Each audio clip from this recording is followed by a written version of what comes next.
Call the meeting to order at 6 p.m. And we'll start with any additions or changes to the agenda. Yep. Okay.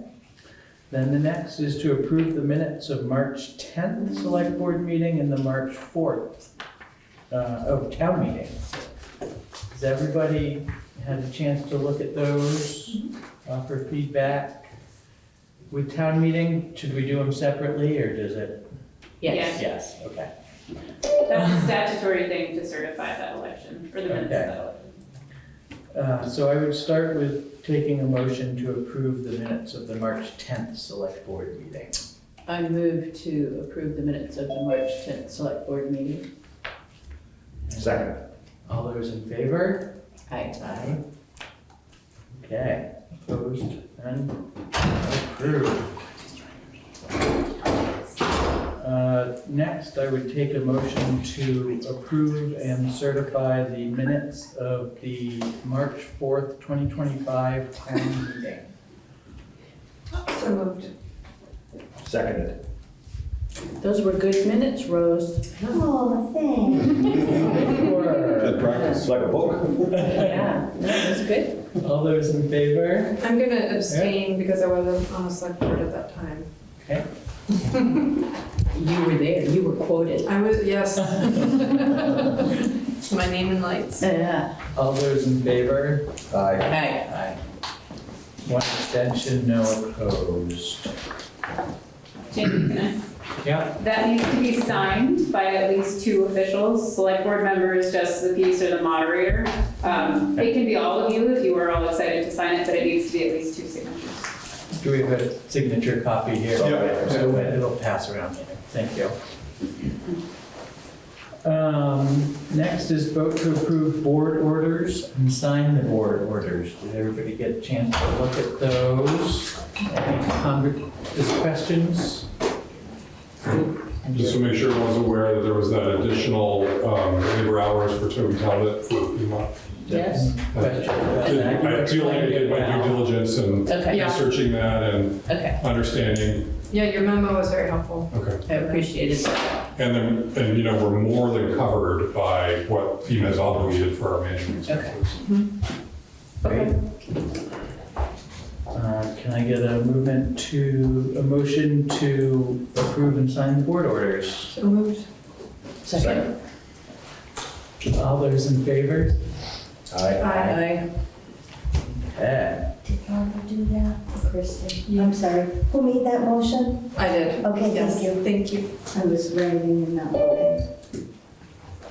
The town highway annual financial plan is the next item. I know you Yeah, so this is an annual event. Basically, we take the town approved budget and convert it slightly for the agency of transportation. And that is part of their requirement for the annual grants programs that they do. I did have a question. I wanted to make sure I understood it. Okay. This was the one where it has, I think it's the miles? Is that what it? It does have the different classes of roads and it Yes. has the dollars associated with I those. just can't find it now, sorry. I see the financial plan with the amounts on it. Is it under the financial report thing? No, it's not. I think it's called the annual financial plan. What is it called here? It's the Calais. Called Calais FY26. There it is, thank you, sorry. FY26, okay. So the class 2 18.450, that's the miles. There's no That's the number unit of there, miles, and I right. just didn't know. Yep. Okay, Yep. okay. And so then the estimate on the right-hand column is of state funding? No, budgeted specifically budgeted. for, and I think that's just, Toby actually worked this up. Okay. I think it's taking what am I trying to say, prorated. Per amount. mile, Per mile something or basis. other. Okay, so for those two, and then they're not supposed to totals, it's town tax fund is a separate thing, separate line item, not a total of the above. Yes. And that is our total tax revenue? What So is the town tax fund? 927,644 is the town's, the portion of our town budget is coming from taxes. The 85 and the 94 are what we're estimating for state aid for the highway department. Got it, okay, okay. And then the bottom is the Which is the total at the expense. bottom, which is supposed to cover Yep. everything. Thank you. And there was also a need to certify that we're spending at least $300 a mile. Yeah, Well, that doesn't, yes, we're not even close, huh? Okay, thank you. sure. Any other questions? Get a motion to approve and sign the town highway annual financial plan. So moved. Second? All in favor? Aye.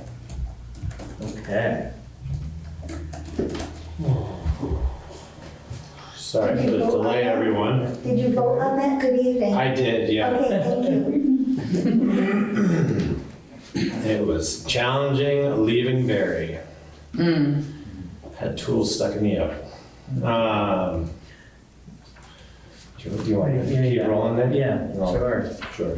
The CVS WMD appointments form.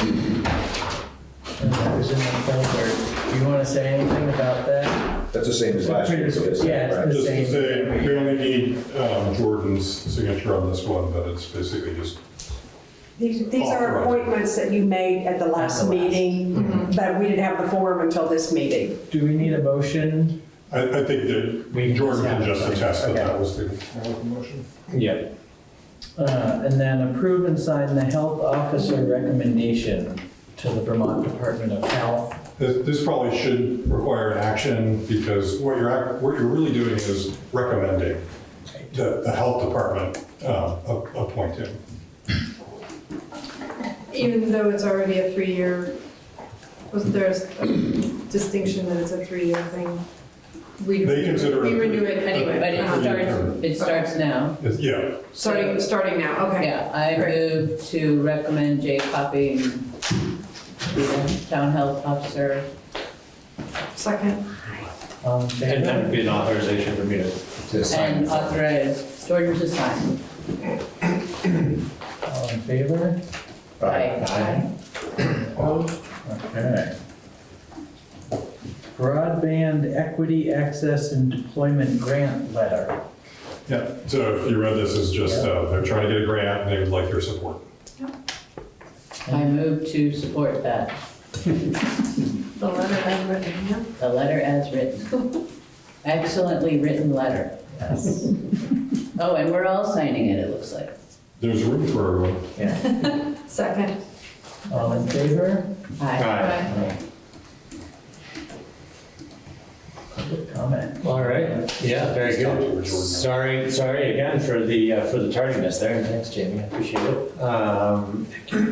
So we've generally reserved 15 minutes of public comment for items that are not on the agenda.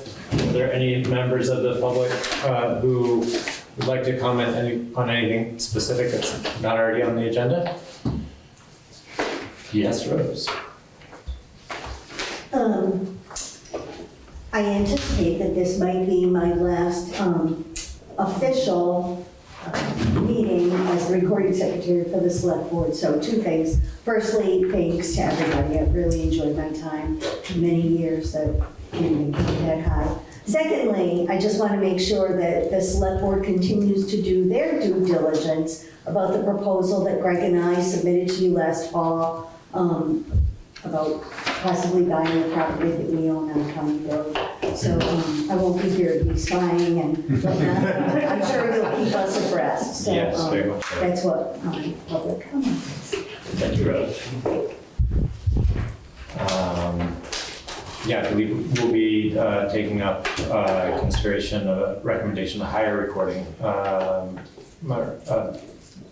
for a recording role that we include for the select board, but I don't think that we've spoken about any kind of career shadowing for that particular individual. So, Rose, we may require your services for a bit longer. I'm here. They're big shoes to fill, and we greatly appreciate it. So, but we'll keep you posted on that. It doesn't look like there are any other comments from the public at the time, so I'd like to move on, if we could, to the next agenda item, which is a little vague for maybe some members of the public, but one of the things that this board has been trying to do is figure out a way to do regular check-ins with the committees of the town and commissions to just get an idea of what their goals are for the year and what their needs may be. So the first two that we've put on the schedule are the Conservation Commission and the Development Review Board, chairs of which are both here, I believe. No. Well, Larry's here. I think Will's going to join us, but Okay. we'll have to Ahead now. So we have a pretty full agenda, and I'm always nervous about the timing. So I guess my caveat would be that we try to keep comments as succinct as possible, so that if we can follow up with other conversations later, if there are specific follow-up items, we can do that. But Larry, I guess since you're here, if you wouldn't mind, I'd invite you to. Sure, would you like me to come up? Oh, I mean, you don't have to come all the way to the hot seat. You don't have to sit on that thing. Yeah. And you got a Larry provided a really good report in advance in Yeah, your that's folder. Yeah. great. Thank you for that. That's a That's the work of microphone. Mike. Can I move it somewhere else? Check or the should I work sit of on Mike. it? Probably just right there is fine. Thank you. This is not my first hot seat, but No, I know. You always handle it so well, but I don't want to give you the right of refusal. well, as Barbara said, I tried to put down in writing the things that we anticipate working on. And a number of them we already are. So if you just have any questions or things you'd like me to talk a bit about, just let me know. Or is that not fair? I don't want you to start reading. Well, I wanted to avoid just reading, but and that was kind of why we wanted to solicit some an overview or an outline in advance. But I certainly want to open it up to any of the other board members who may have questions for Larry about what he's put together, or anything that's not on there that we think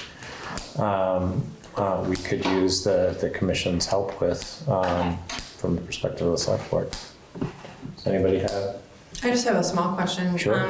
It's a great update, Larry, so thank you for that. But the Planning Commission work on the natural environment section, I was wondering if your second bullet talks about public outreach events. Are those related? They are. Is They're that, not so exactly maybe the same share what thing. you plan to do Yeah. on that? Well, what we're hoping to, we've actually started it thanks to Neil Maker. And I don't know if you've seen his Monday evening. The third one came out today. It's on Lakes and Streams and Ponds. He really has a gift. And so the big underlying attempt here is to find a way to bring things to the town public that some people might not know that much about, because so much has happened in the state and in this field in the last 3 or 4 years, really. It's been astonishing that it's understandable that folks, busy people, wouldn't have kept up with that. So that's a big part of it, and of course it ties into, as well, the working on the town plan, because a part of our obligation in terms of presenting something, proposing something to be adopted, is to have buy-in from the town, or at least have folks have a chance to to comment on it. And so we're working now on a public gathering, which, as we anticipated, there will be one person with a background from the state on their Vermont conservation design work, and then someone from the Conservation Commission to sort of segue from the big picture landscape statewide stuff that is the main focus of Vermont conservation design. It's not the only one, but, and then have someone to show with really excellent maps, I think, how that would apply in Calais. And then, of course, discussions about that are throughout our draft of the natural environment section for the town plan. Let's see. A related subject, certainly in the town plan, is the sort of Act 59 agenda that the state has that we're proposing that we be supportive of it. And as we hope to have done with the other parts of the town plan that are more like Vermont conservation design, have if we can get it together, a front porch forum series on conservation easements and those sorts of things that's roughly comparable to what Neil has been doing. And again, that would lead to one or more public events as we try to reach out to the public in general, and certainly a designated subsection of that, and the landowners are people who might potentially be interested in conserving their property with a conservation easement.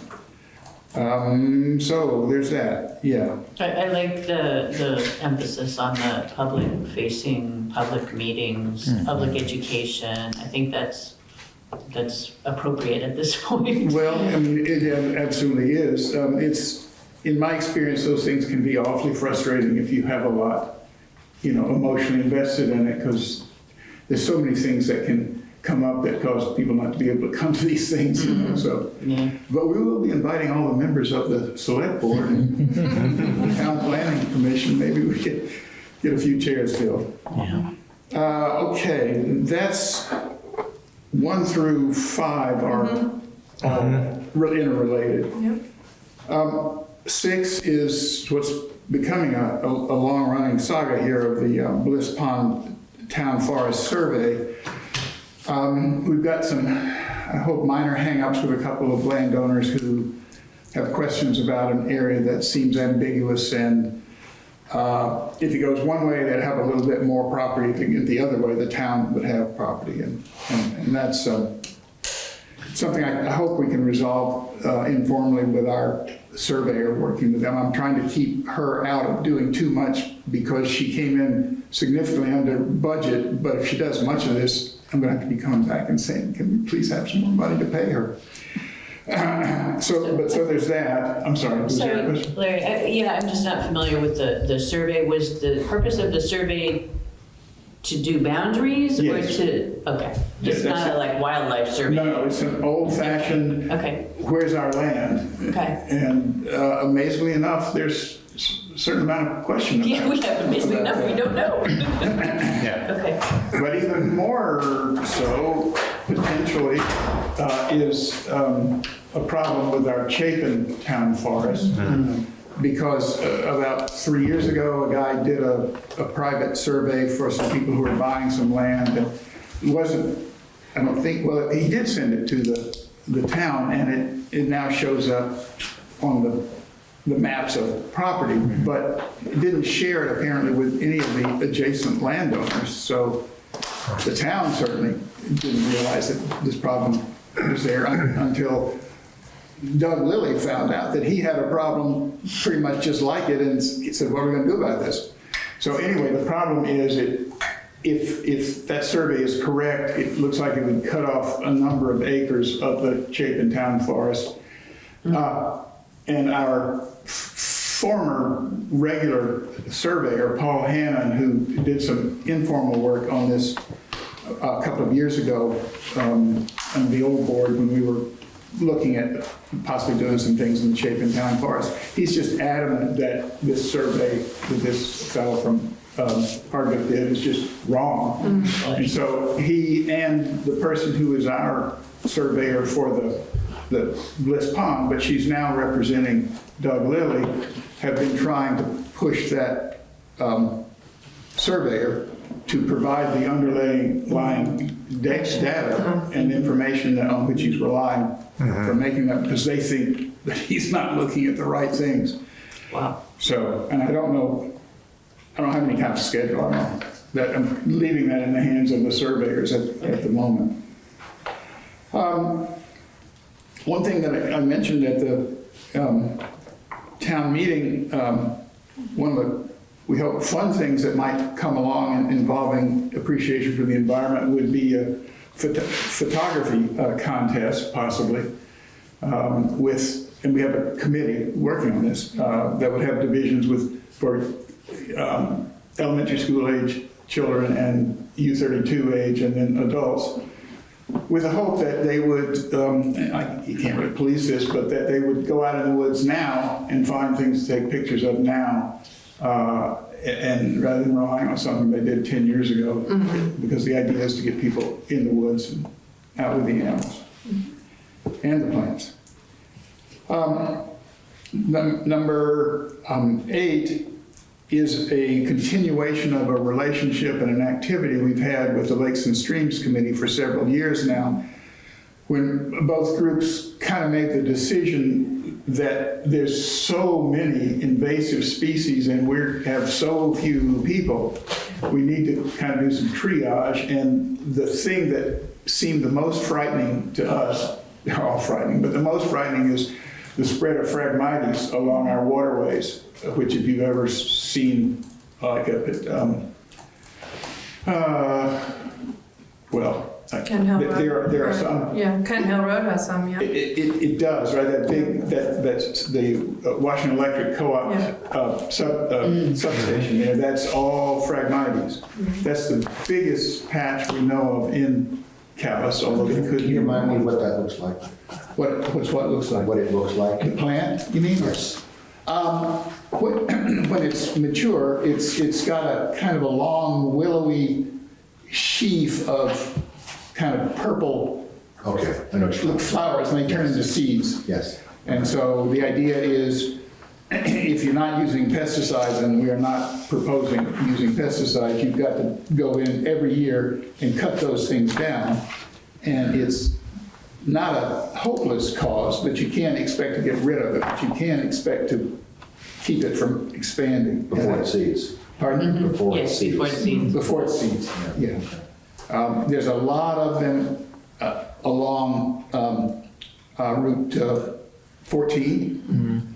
A lot of them, and it's going to be really bad there because so many of them come right up on the right-of-way. And I don't know we've had a few conversations with the state representatives. It's going to be a difficult one.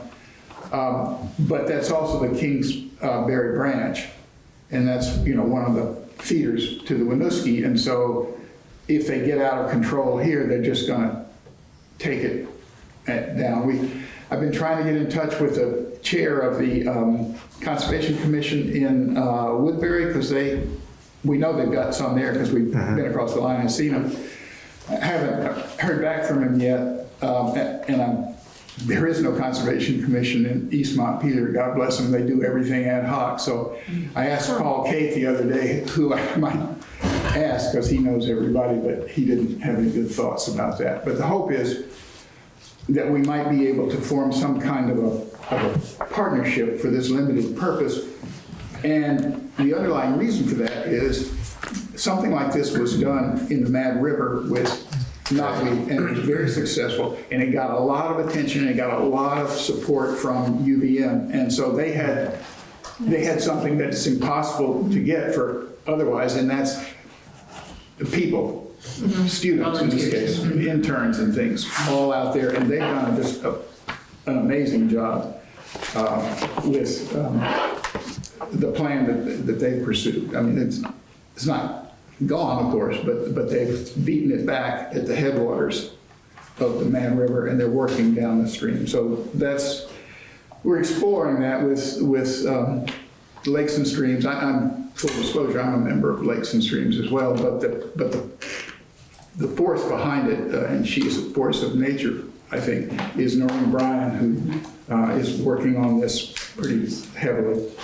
And then finally, we haven't actually talked about this one, but it seemed like a good suggestion to me, and that is we've got several groups in town who, in one way or another, are involved in doing work that concerns the natural environment around us. Obviously, the Trails Committee is one, but also the Friends of Calais, which started a kind of a periodic walk in Calais. We thought we might approach them and just say, look, we'd love to cooperate with you on this, and maybe we could build in some science and other things. So we'll see how that goes.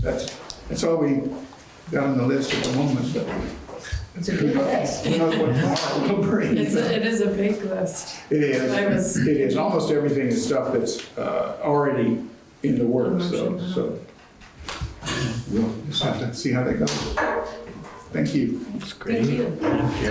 Thanks, Larry. I do have one other item that's been kind of on my mind a little bit, and that is finding ways to work with the commission, particularly around like the conservation design work and kind of the public outreach around that. We've done a lot of map resource development, and we now have a new map resource that we've been trying to implement that's making things more accessible.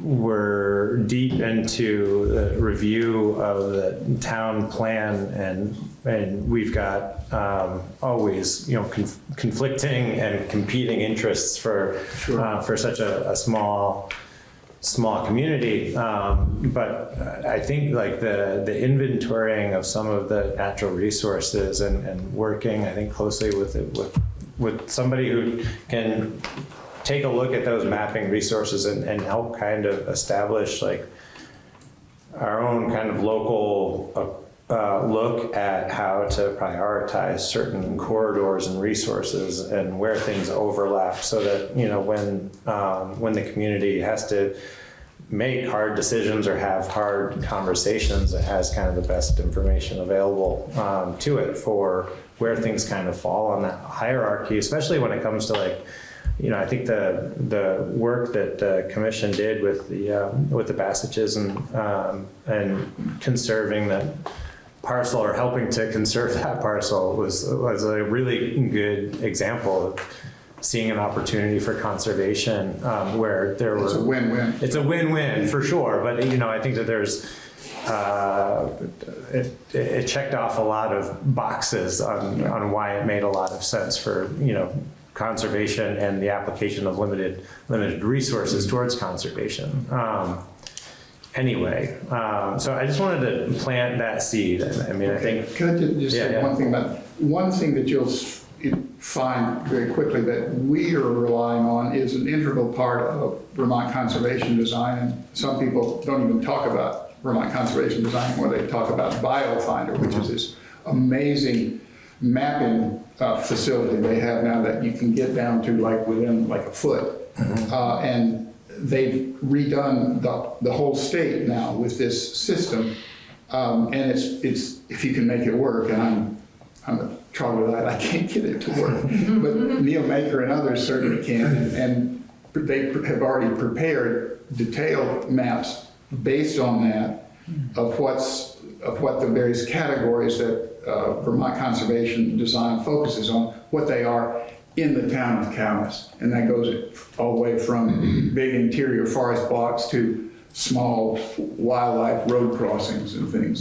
That's all in there. Great. It's not complete, but it's a work in progress, but it's a heck of a work in progress. Yeah, it's cool. So, Well, but I hear what you're saying, and we need, I would think that probably a lot of the maps that are made through BioFinder would provide a great deal of information, but not all of it. And the town is supposed to have its own maps as a part of the town plan, so. Well, I think it ends up, it can be a double-edged sword sometimes, because if you're maintaining your own mapping resources, and they can get out of date. And what I have found in exploring those resources is that they work under some informed but some generalized assumptions relative to topography and tree cover, et cetera, like habitat assumptions, that sort of thing, which I think is a great start. But then as boots literally go onto the ground and you get a better idea of what's in those spaces, those maps then evolve, and then they become out of sync with each other quickly, or they can come out of sync with each other quickly. But I still think that where I think there's a lot of opportunity is taking a resource like that, looking at the layers and overlapping them and identifying corridors or areas that represent a high priority for either conservation or focused efforts for one reason or another, by the community, so that as we're making decisions about trail access or how to allocate conservation resources, we can do that with that broader strategy in mind. And hopefully, I think the other part of this is like the housing and the development part of it, right? So like, how do you balance those things? And I think if you take a comprehensive look at each of those, by defining one, you help also define the opportunity for the other. We've sort of naively seen where we are up to this point as well, from a standpoint of the natural environment and what's good for it. Here it is, but that doesn't answer the question of, well, what are you going to do about smart growth, and where are you going to put houses and those kind of things. Yeah. One other project was whether or not the Conservation Commission has done any work in like inventorying invasive species areas. I know there's been some effort to kind of tackle specific areas of acute need, but we're coming back up on spring roadside mowing, and I'm just thinking about, again, with these mapping resources, they're very easy to edit and manipulate, and they're easier to access within the town, and I just wonder if maybe there could be an effort to start identifying some of those areas that of either acute need or just like get them on the map so that we can. We actually did that, I don't know, it was quite a number of years ago now, 4 or 5 years. Yeah. And it was a more broad-based, try to identify all of the invasive species that we find, and it wasn't fine-tuned mapping, but it was an effort to ride the roads and see where the chervil is, and see where the knotweed is, and all of those things. And as we speak, even more newcomers are making their way into the state. But yeah, you can't look at the big picture. It just gets so. Yeah, that's how I feel about the knotweed every time I drive down Route 12. But actually, knotweed is beatable. Those people over in the Mad River are doing it, and it just comes down to mowing it. Yeah. Like ma'am, like in the Maple Corner store. Yeah. If somebody is really great and comes in there every spring and mows that, and then that's it. Yeah. If that were mowed so it never got any higher than that, you could starve the root system, apparently. Okay. So, Yeah. it looks like Japanese knotweed is more manageable than we thought, and certainly more so than Phragmites. Yeah. End of 14 has quite a, end of Beacon Brook has quite a lot of it too. Yeah. Yeah, it's. Well, that sounds like a place where you could start with a win. Yeah. The knotweed, I mean. Maybe that has not been my experience, but it's hard to find the silver lining with knotweed. It's not my experience either. Yeah. I inherited a little patch of it in front of my driveway by the road, and I fight it every year, and it comes back every year. Yeah. Well, thank you, Larry. Sure, thank you. All with that, I think Willa is on Zoom, is that right? Yes. Hi, Willa. Hello. Hi, everybody. Hi, Willa. So we just wanted to kind of invite an opportunity to check in on needs and goals for this year. Anything that we can do to help support the DRB and just kind of start conversation a little bit. And I think we're doing well on time. So we've got about 15 minutes to dive into some dialogue here if you want. 10 minutes. 10, yeah. I thought I heard somebody say, I'm happy to just dive in, if that Sure. makes sense. Okay. Yes. Just me to send just a list of what our, the DRB's plans for the year are. So I just thought I could list them. One is we hope to have some new members. So we want to orient and support new members to their roles. We've been working on a revision to the rules of procedure and conflict of interest policy, really since the fall, and I think we're ready to adopt a revised version of that at our April meeting. We've been talking, but we have not reached out to the Planning Commission yet about meeting with the Planning Commission. We've been discussing as a group the permitting process in general and how the town, it's not always clear whose role this might be, but how the town can help applicants with the permitting process so that their applications are complete, and if they come to the DRB, they're well prepared for a hearing. And then, of course, we would be holding hearings as needed. So that's our plan for the coming year. So I'm happy to discuss any of that, hear other ideas from the select board or people who are at the meeting. I have a few. Does anybody have specific questions or issues that come to mind that you'd like to pose to Willa? These all sound good, Willa?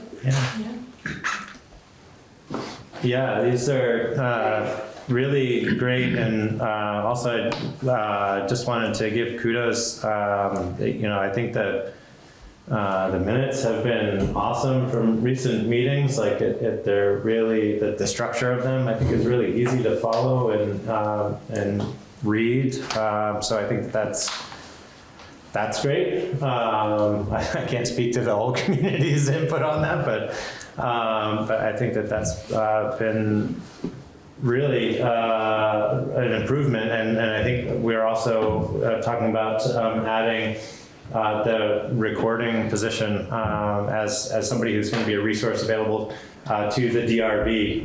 So I suspect we'll be making a decision on that and some relief for Scott and the recording role with the DRB, which I know is long overdue. Thank you for that. Yeah. Looking forward to it. Thank you, and looking forward.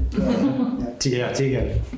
One thing that has come up in relation to what you said, I hope you can hear me, I'm way back here, is like a cheat sheet of sort for number one, for the most frequently proposed projects, like the sort of permits that we see a lot of, if there's anything sort of simplified to help people on that way, or issues that you see most frequently. A little reminder of, like, if you're filling out a permit form, please make sure you X, Y, and Z. We're happy to pass out one more piece of paper or something, because we get calls all the time. I want to build a shed. I want to renovate. I want to do this. I want to who, and we usually send them to John, but John can't spend all of his time on the phone answering people's questions. So it'd be nice to have more resources that are really simple for sort of the most frequent issues or questions that come up. Yeah, go ahead, Barbara. I think that Sorry. we'll also refer them to the website to read the application and the regulations. So maybe a very simplified or an FAQ on how to fill out an application. On the website. Those are the sorts, oh, I'm sorry. No, you go ahead, Willa. Okay. I had hoped to be there in person, but I'm in the middle of a report for work and just timing. So those are the sorts of things we'd be talking about in a group, and including, and also I think like the permit application itself we've discussed could maybe be revised. That's a role for the planning commission. So our thought was the first, and John is on the planning commission. So I know the planning commission's really busy right now with the town plan, but maybe a collaborative meeting to talk about whose role and how, and obviously people who work in the town office get these questions, but what are the most frequent questions? What's the best way to share information? Last week, we had a training with Brian Voigt from the Central Vermont Planning Commission, who showed us various mapping tools, all based on the same GIS data. And we talked about like how those tools could be a resource for an applicant. So they can come up with good designs if they don't have an engineer, or can provide links or references to the wetlands in their, land, for example. So I think there's a lot of information out there for people, but as Tegan and Barbara are saying, we need to sort of distill it into some easy to use, easy to update resources for people. And frankly, it's not always clear to me, like how much DRB can do that once somebody submitted an application. We have, a hearing process. Right. So some of it, we really need to be proactive. The town, I think, need to be proactive about. Well, I appreciate you taking the conversation to the planning commission, and I think it's a conversation that certainly we've had with Tegan and the rest of the town staff as well, and trying to look at all of these resources and make them consistent. I mean, it really resonated with me when you'd mentioned that over the last couple of years, it was obvious that it's not always obvious to the applicants what they need for their meetings. That's a real problem, I think, for me, and I think for the community, if we're trying to make these processes more informed and accessible for the community. We want to encourage engagement the best way possible. So I agree. I think it's going to be tough to task the DRB with trying to stand up those resources. So I'm all for trying to work with either one of the other committees or commissions, or to try to allocate some town resources to doing some of that work, because obviously once you get an application in hand, your capacity to play a consultative role gets really limited. Though, it's my understanding that the zoning administrator, to a certain extent, is supposed to be facilitating a lot of that too. So I think there's a lot to dig into on that. So think that when we were talking with Brian from the Regional Planning Commission last week, he also said, if we identify common themes in applications that maps can be useful for, he may be able to create ways. I'm not familiar enough with the mapping resources to describe this clearly, and Scott was there, so he may be able to chime in.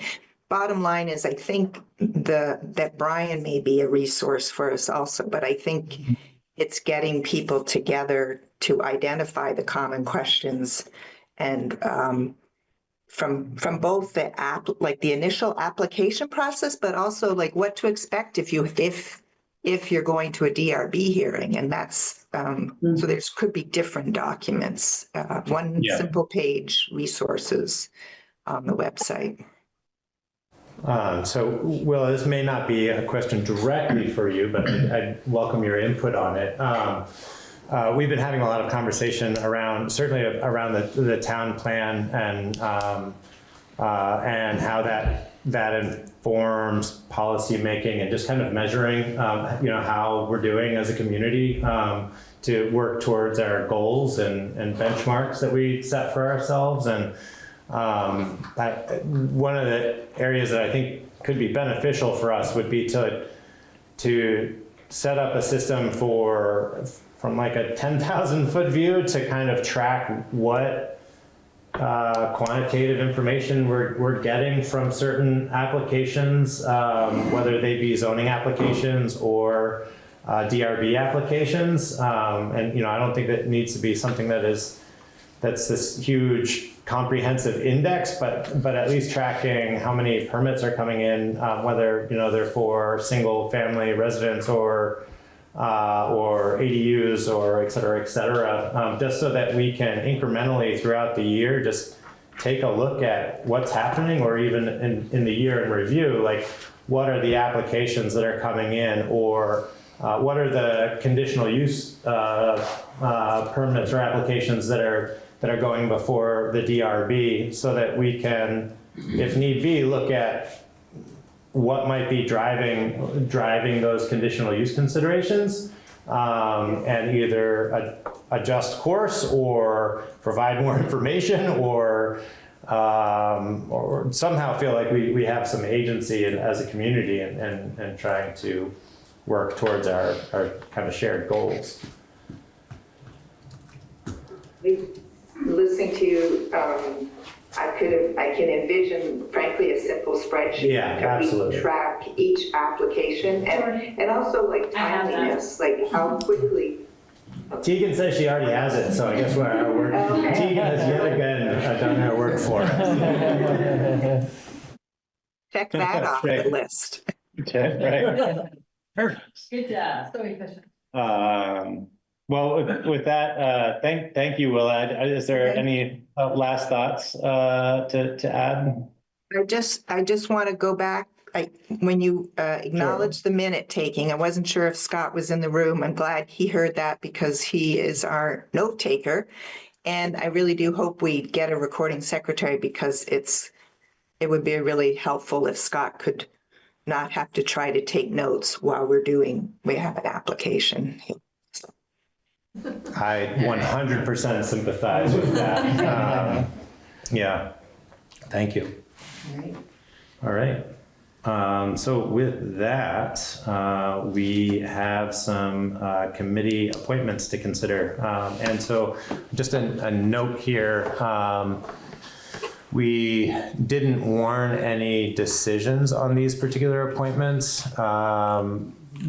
Partly because we wanted to provide some time for dialogue, and we're feeling like with the agenda, we would probably be a little too jammed up to facilitate said dialogue amongst the board. So right now, the format is set up to do interviews or have the opportunity to ask the various applicants for consideration some questions.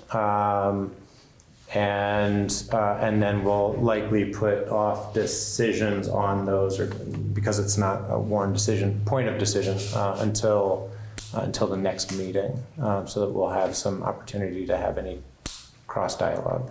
Does that sound good and fair to everyone? Sure. Otherwise, we would have pushed it to the end. And I also I wanted to be sensitive to not do that, just for everybody's time. Okay. So I was going to start a little out of order, I guess, but with the Emergency Management Committee.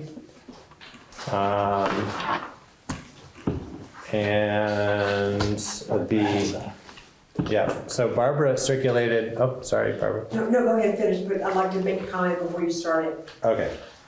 So Barbara had circulated a compiled list of letters of interest from the various applicants. Everybody received that, had an opportunity to review those. Yep. Barbara? So I want to make sure that you understand that tonight, not for the Emergency Management Committee, since tonight's the board committees and commissions interviews, James Daly and Fletcher, who are both up for that, James is also now, as of Friday, up for a consideration to be appointed as our new emergency management director. And you did the annual appointments at the last meeting. We missed that one because he wasn't able to get a decision to us by then. So when you talk to him tonight, be considering your interview to be for both the emergency management committee and as our new emergency management director. Does he have to be a member of the committee by default as the emergency management director? Nick? That's a Probably. I think the answer is yes.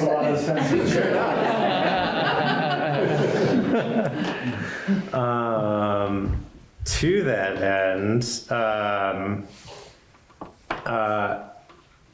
well, I guess I'd take. Let's just get into it then. So, James, can we start with you then, maybe? Sure. Sure.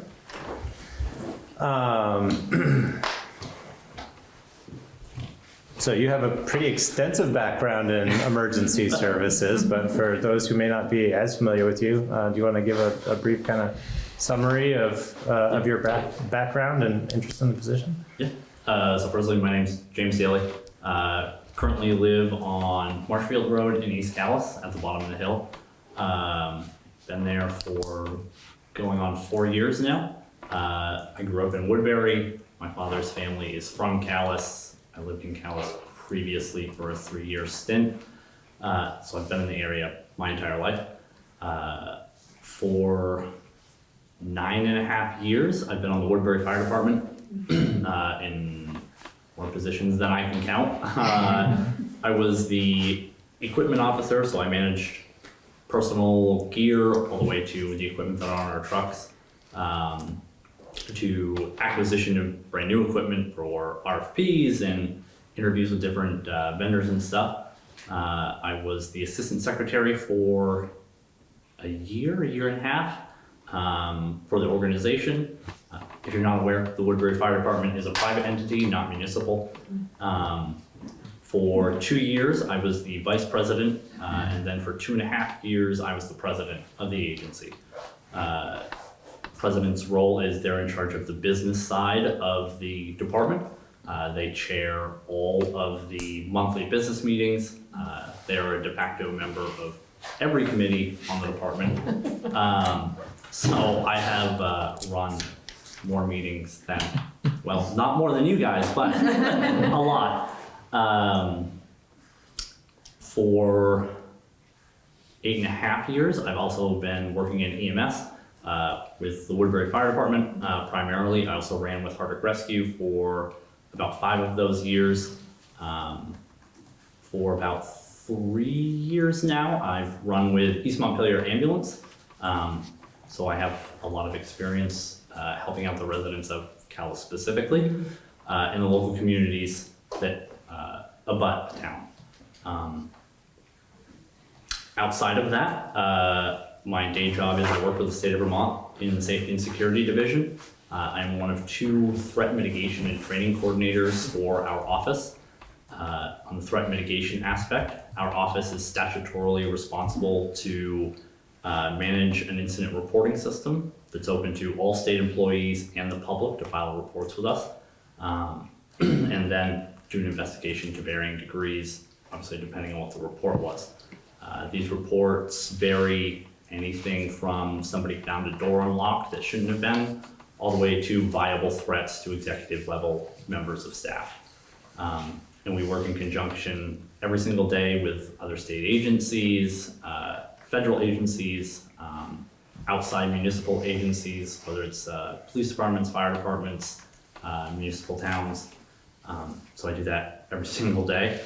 Our office is also responsible for emergency procedure plans for all state office buildings, with the exception of courthouses and any legislative buildings, so the state capitol, which covers anything from safety equipment that's in the building, like AEDs, fire extinguishers, panic buttons, to evacuation or walk down procedures.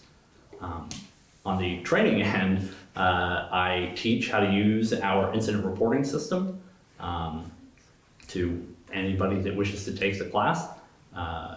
I help with the teaching the emergency procedure plans. We have 2 people who are dedicated to that particular aspect of our department, but we assist because we're a small team. I teach CPR, first aid, stop the bleed. I've developed standalone programs for AEDs, Narcan, working on one for fire extinguishers. It's more public friendly than just the tags that say pass on them. And boy, what else? I have a ton of technology background. I'm in the process of developing a new incident reporting system for all of state government and the public. A red flag list for our department and several other things for our department. I have more incident command certifications than I think anybody should ever have to hold, or attended more classes than anybody definitely should have to attend. So most of my emergency management experience is on the operations aspect of things. I don't have a ton of experience in the logistics side of things, where the emergency management committee would lie. In the 23 flood, I did work a little bit with the SEOC, just because it's part of my department's big piece. I did a little bit in 24 as well. So I'm getting more experience in the logistics side of that. And I think that's everything. Thank you. Thank you. Thank you for doing all the stuff you're doing. Yeah. Thank you for applying for this. It's fantastic. Yeah. Yeah, I know. I know it's been kind of a gradual entry. You've been, I think, very thoughtful and mindful of your commitment level, or at least wanting to confirm any level of commitment without being sure that you'd be able to serve in the role, which I greatly appreciate. Certainly, I don't have a good job, do a good job of like setting those boundaries for myself, but. The only context, I guess, that I have in this kind of thing is the response to the flooding in 2023, and Nick was pretty pivotal in making sure that the systems were in place and being involved in a lot of the logistic coordination for that, and working with the chair of the select board to kind of get things moving and activating certain resources. Do you have any concerns about your ability to act in that capacity as the director, along with your other roles with like the fire department or EMS, and I guess the state resources? It seems like that you'd be called into service for all of those things. Yep. So the quickest one to answer on is the state side. The odds of my state job pulling me away from being the emergency management director here in the event of something is extremely slim. Yeah. I am the 4th backup person in our office, and I think I am the 9th or 10th backup person for all of our division of buildings and general services. So while it is possible, it's extremely unlikely, I would say, in that aspect. When it comes to the fire and EMS side, I recently stepped down from an active firefighter role at Woodbury. From personal reasons to time, and because I wanted to be able to pursue this avenue more. It was time for me to move on, so that aspect obviously freed up a significant amount of time. EMS, I'm also no longer running EMS with Woodbury. And as far as EMS goes for East Montpelier, they run off of a shift schedule. And they're very aware of my day-to-day job duties. And if I were to be appointed to this position, I would inform them, and they've always been more than willing to work with me if I needed to cancel my shift or leave early or something for work, so I don't see why that would be different with this. Great. Yeah, thank you.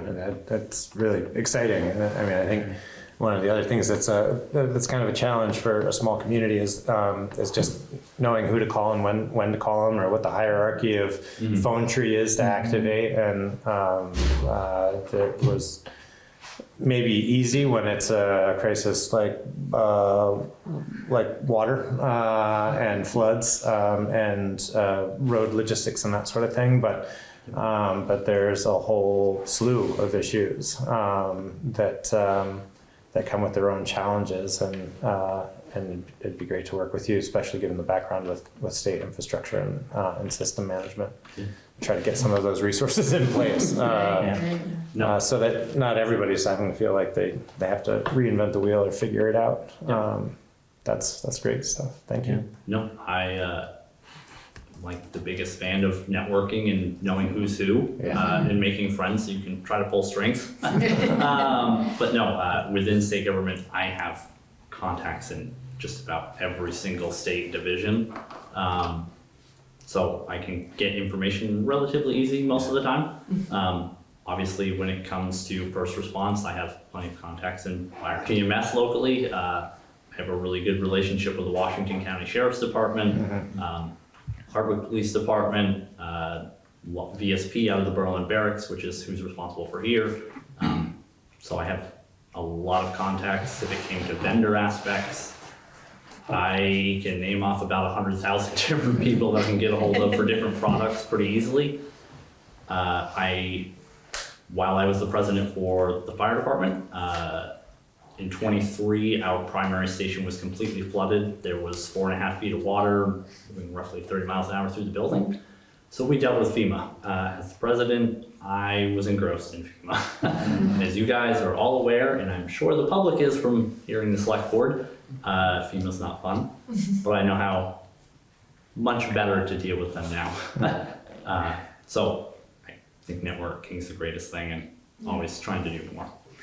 Thank you so much for thank you so stepping much. up. We're Yeah. super lucky to have you. Most of us have worked with you through the last couple of years, so Thanks a very, lot. very exciting to have you in this role.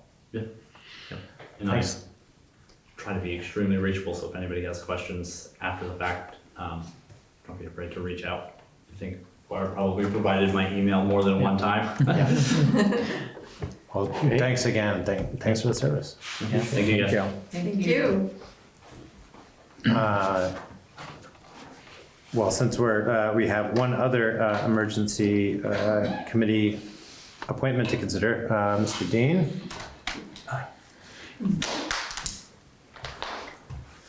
Hi, I'm Fletcher Dean, and I am on the other end of the spectrum in terms of experience, with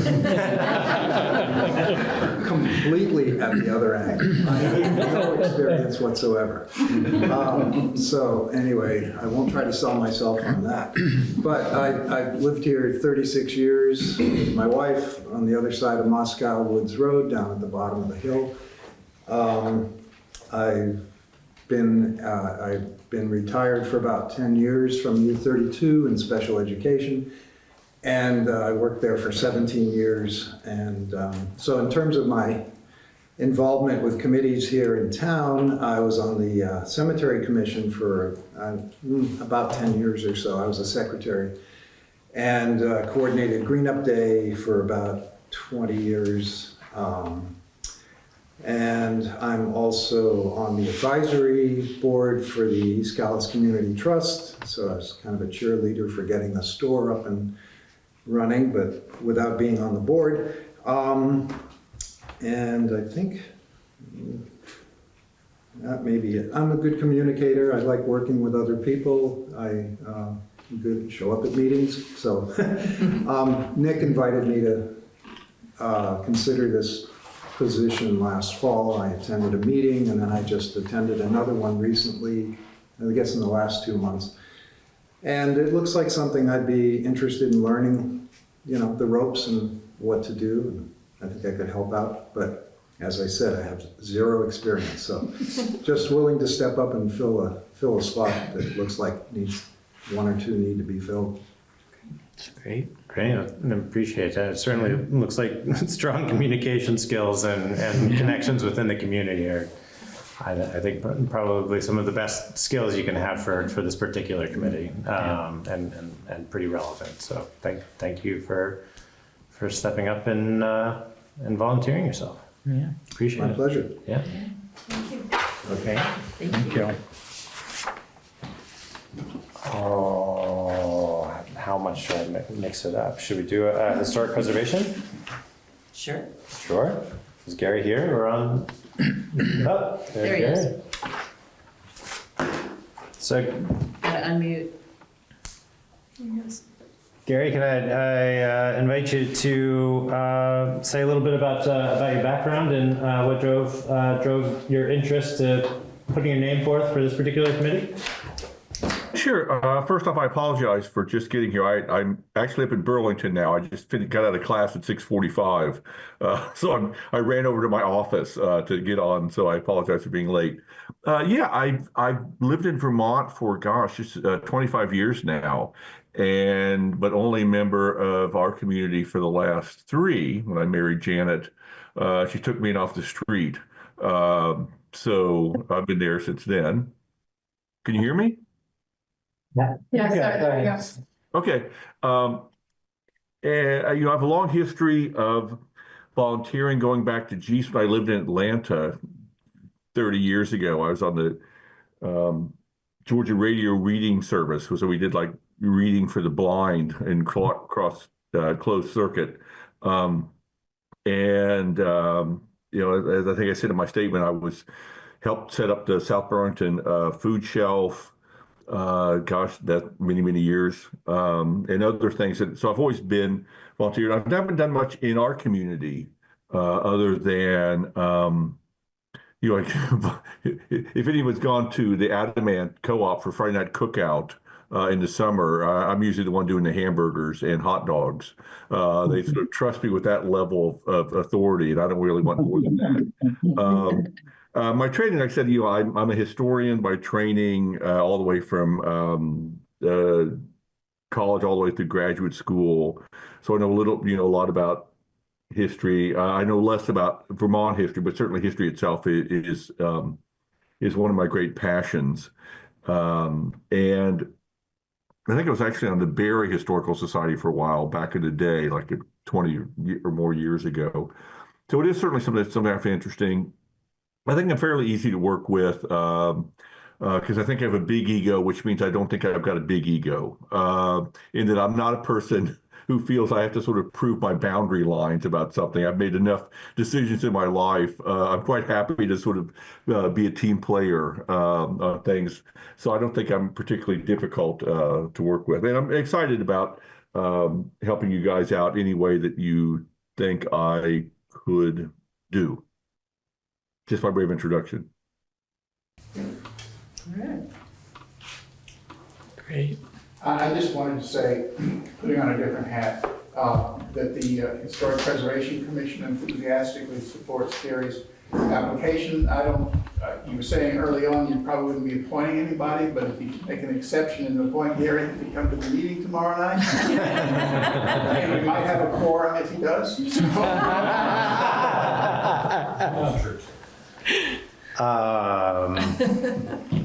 Well, I'd have to let the other members.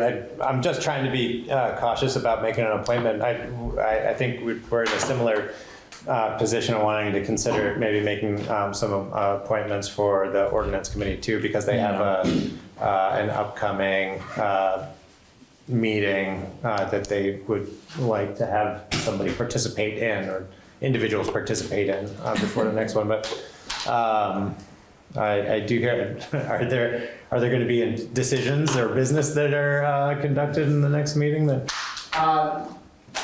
There will be planning is the main thing for an event that we're hoping to have in May.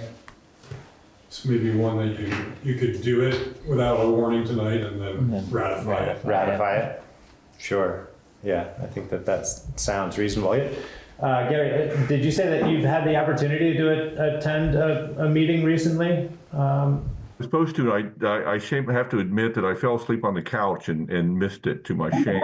I was sitting downstairs waiting for it. And then suddenly I woke up and and it was like 2 hours after the meeting. It was embarrassing. No, so I know we have a meeting tomorrow night. Tobin says that's why he if God is my, if God is my judge, I will be there. No, I haven't had a chance to go to the meeting yet. That degree of accountability and still getting a ringing endorsement from the two members in the audience. I don't know that I have much room to protest, I guess. Well, then if everybody's comfortable with taking that particular action, then I'd move to, or I'd not move, but accept a motion to appoint Gary to the Historic Preservation Commission for a term ending in 2026 is what I gotta get my glasses on, hold on. For a term ending 2026. To be ratified, I guess, but at our next meeting. I would make that motion. Thank you, Gary. A second. All in favor? Aye. Aye. Any opposed? No? Thank you. Thank you, Gary. And Thank you. congratulations. Thank you. Enjoy the meeting. If anyone would come by the cabin, wake me up tomorrow night. I'm going to leave that to your fellow committee members. Well, thank you, guys. Thank you, Gary. I think it would be good to consider the ordinance advisory committee members, because we've got 3 members of the community to speak to that. The first one we've got on the list is Dot. Dot, can I invite you to? Yep, you're on. Oh, no. Oh, just been minimized. Hold on, we can still hear you. It froze. Oh. Something froze. I can hear you. I can hear you too. I can hear you, Dot. I think maybe it's Team Calais that froze. Yeah. I think so. It's the board that froze. Huh. Well, that's ominous. I don't know.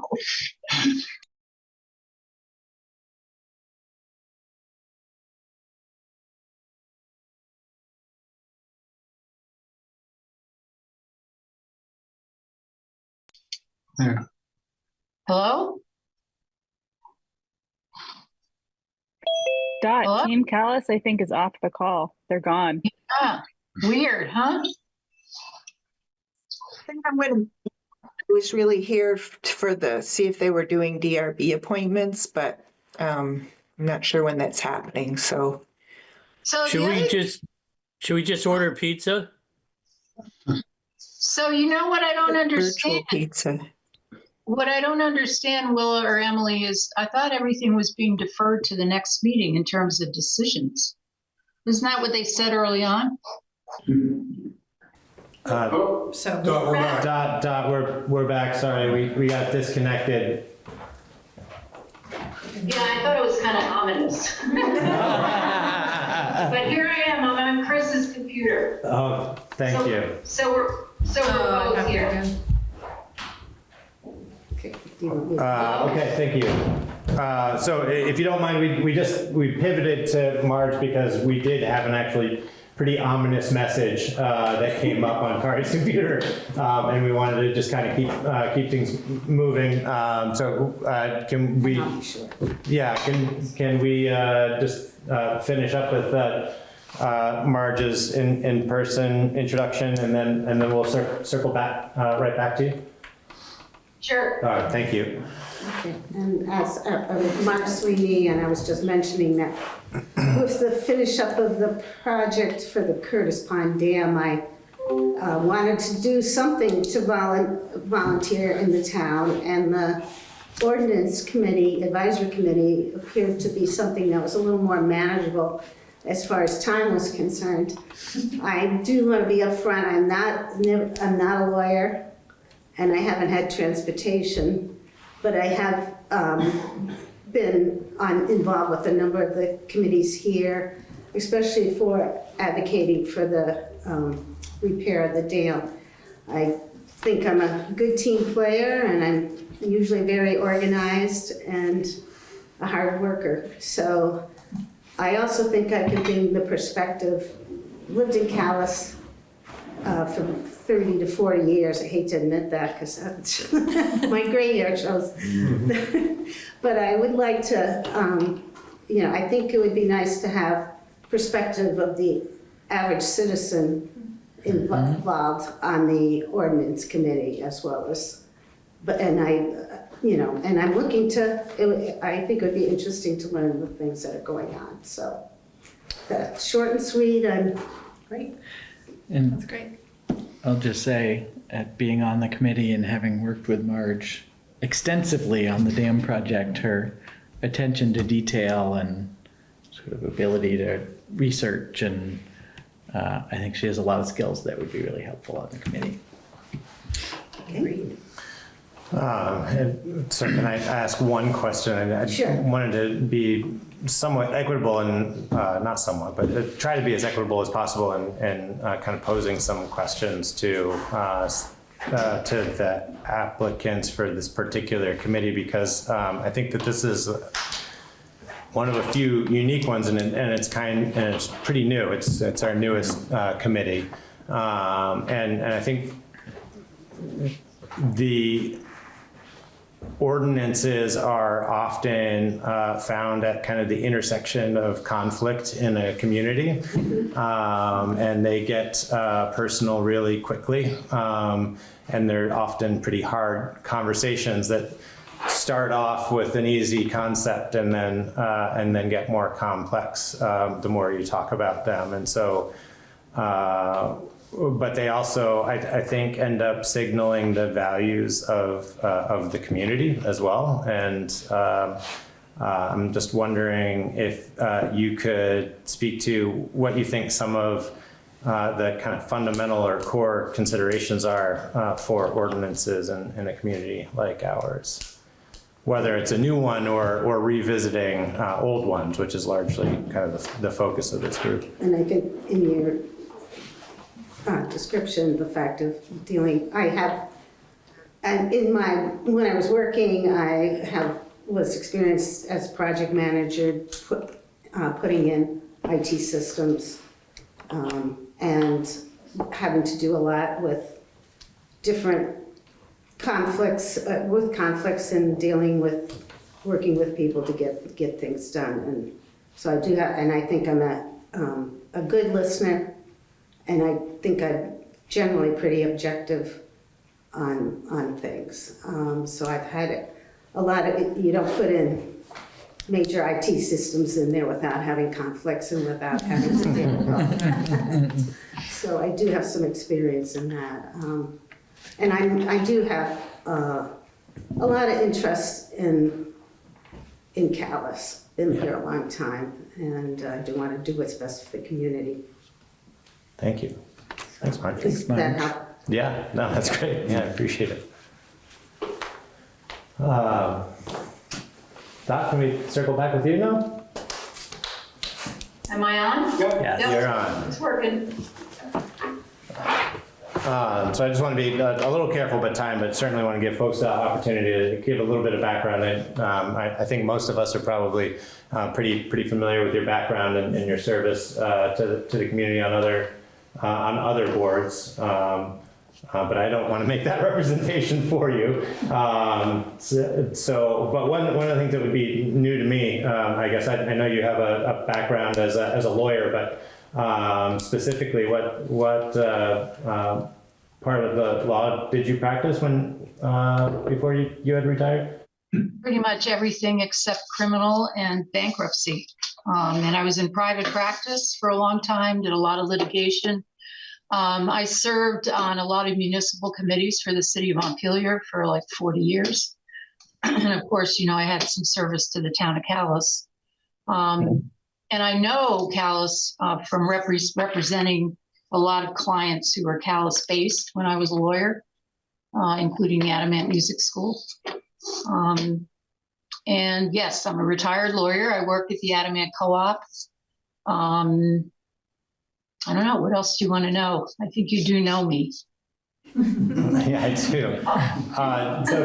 So can I frame the same question that I just asked Marge, which is about kind of the ordinances and key considerations that go into either creating new ones or revisiting and modifying existing ones, knowing that they are kind of at this key point of conflict. And frankly, it seems like when we're considering adding a new ordinance or policy, it's usually as a result of some budding conflict.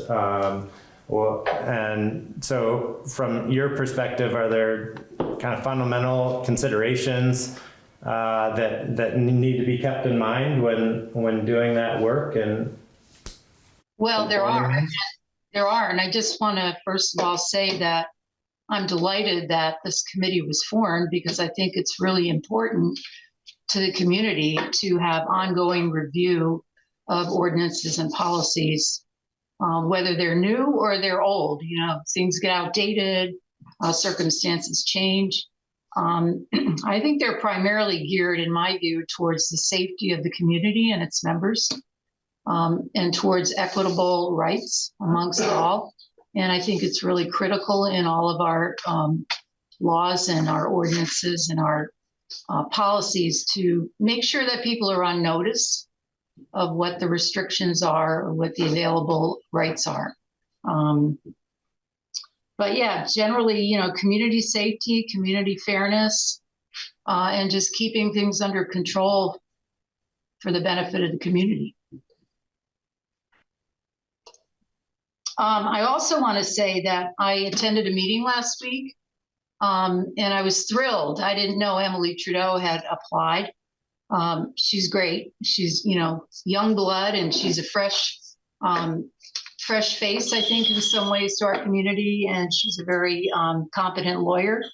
And I think, you know, it's good to have the folks who are on the committee now, but it's also good to have a couple of legal minds to just balance the group. And from what I saw last week, we were a very balanced group that can work together. And I'll just say, from the committee's perspective, we spoke a bit at the end of the meeting, and it was really nice having Dot and Emily both there, and we all were very supportive of both of them joining the committee, and think that their perspectives would be really useful in the work that we're doing. Thanks, Jamie. Yeah, I'd say it's pretty obvious that your expertise aligns pretty well with the needs of and the intention, I think, of this committee, for sure. And you know, part of the reason that it was discussed and being formed is because we wanted some consistency, not only in the ordinances as they relate to each other and how they're managed in the town, but also some consistency in the group tasked with reviewing them and advising the select board in their various adoptions of ordinances or revisions, and also adding a lot of transparency for the community, providing that opportunity for participation. So thanks for continuing to stick with the interest and make yourself available for this. Appreciate it. Yeah. Thanks. Emily? It's on Zoom. On Zoom? Oh. Hi, good evening. My name is, can you hear me? Yeah. Okay. My name is Emily Trudeau. I'm a lawyer. I live in Adamant. I've lived in Calais for about 5 years, and in Montpelier for about 8 years before that. I've been an attorney in Vermont since 2012, and for most of that, I represented prisoners in prison litigation suits with the state. But for the past 2 years, I've worked with the Office of Professional Regulation, which is part of the Secretary of State's office, which is basically an administrative rules factory. So probably several people in town hall right now have licenses of some kind with the Office of Professional Regulation, because we license a lot of people. And there's a lot of rulemaking that's done. So a lot of translating and applying statutes into something that people can use. And there's a balancing act in getting language of these rules with the precision that you need to have laws that work the way you intend them to work, but we want them to be able to be used by people. And I get a real kick out of editing legalese into usable language. Like when I saw that this committee was looking for people to help, I thought, okay, this is a good opportunity for me to contribute to the town because I've been here 5 years and I've settled, and I would really like to start participating and giving back to town government. And I don't know if this will come up blurred, but I had bought this for fun, which is, a little maybe sick. But then I thought, okay, well, this is what I'm doing in my spare time anyway, then I should contribute. And I enjoyed meeting with the ordinance committee last week. And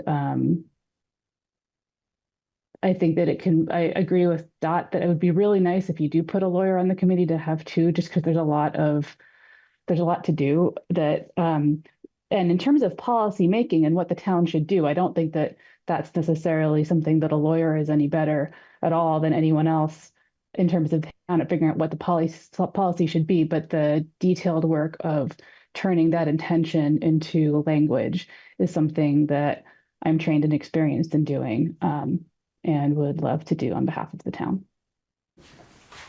Nice. Great.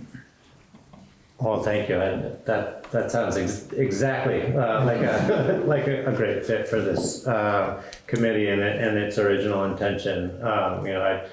I think there's a little bit of vagueness around it. It was kind of conceptually fairly new, and even kind of the makeup is, I think, still somewhat up for debate. We really just wanted to be able to start forming kind of a working group with the right expertise and skill set to help assist the select board in addressing some pretty complex lines of dialogue.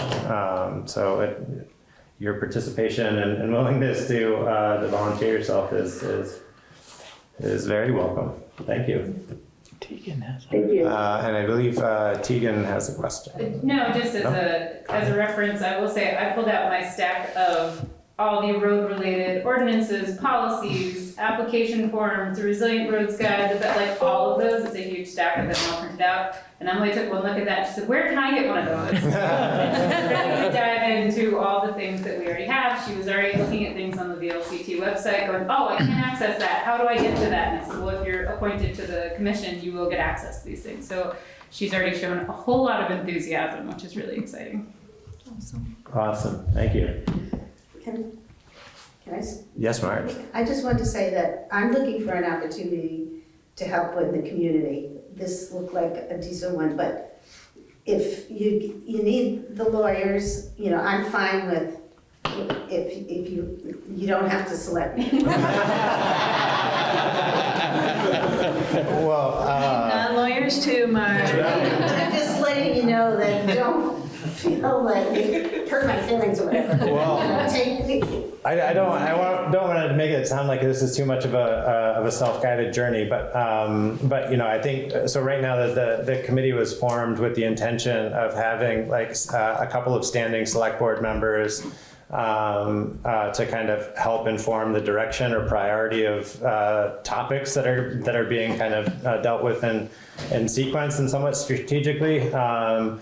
But also then some kind of core professional skills like the legal and policy backgrounds that can really help inform good ordinance. But I think we do very much need members of the community. And what certainly I could use some help better understanding is how we might be able to structure some of these roles, because and there are going to be inherent interests and disinterests, I think, with a lot of these different ordinances. And so providing people the opportunity from either the community or to serve and apply their skills where they may have some background or knowledge or perspective or to that extent also select board members to kind of rotate in and out where schedules permit or interests or perspectives are applicable. So that's maybe a little too ambiguous, but I think that was initially the intent of forming this particular committee and the position. So I think what I'm saying is there's room for now, Marge, but and I think a wide range of perspective could be helpful to the conversation. But also these are intended to be community discussions as well for members of the community to attend and participate in. So hopefully that doesn't make anybody too squeamish.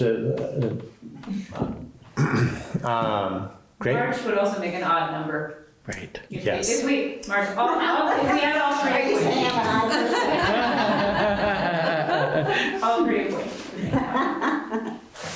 Very good. Well, thank you all. I appreciate that. And I think that leaves just the two DRB appointments. And Harris, how are you? Good. How are you? Doing well. Welcome. Yeah, Harris Rowan. I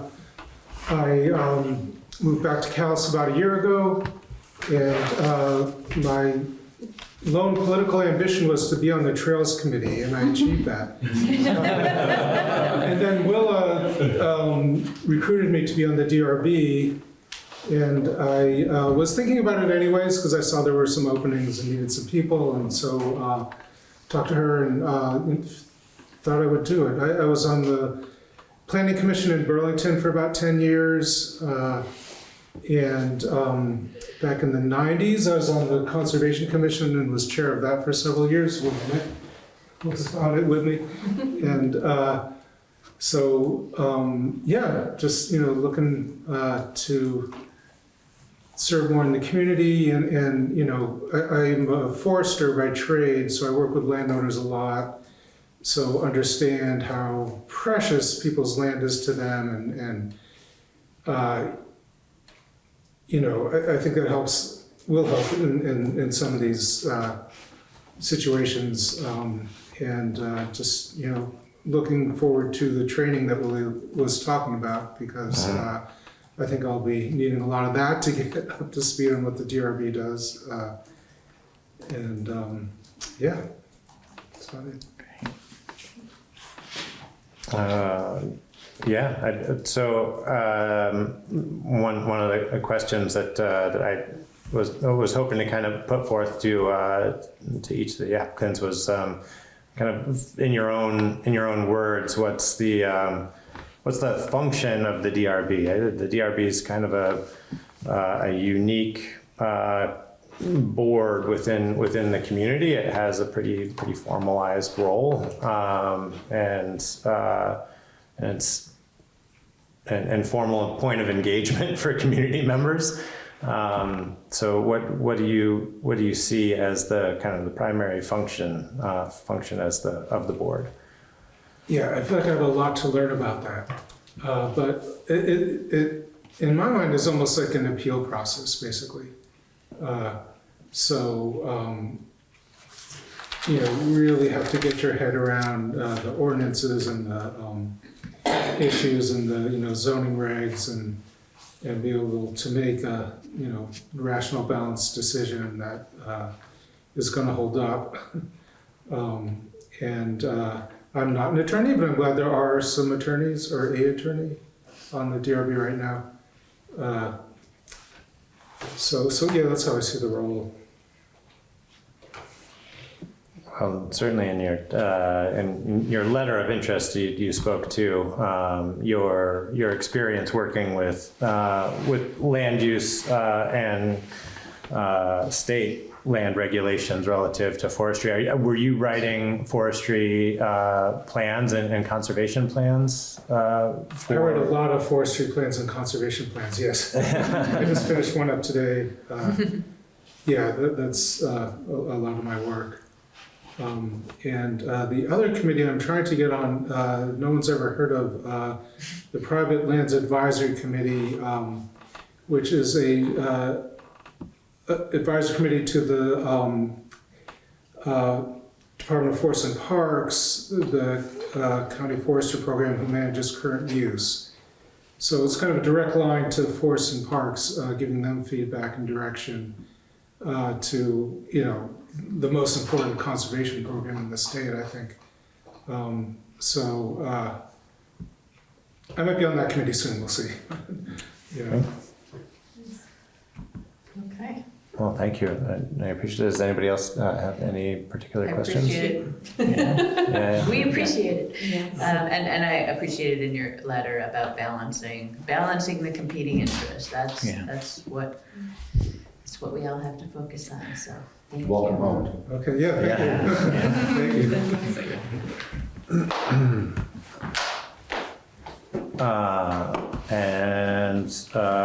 Paul. Good evening, folks. Good evening. Here on a break from sugaring. It's nice the way the weather has worked out. Yeah. I'm Paul Olander. Some of you folks know me.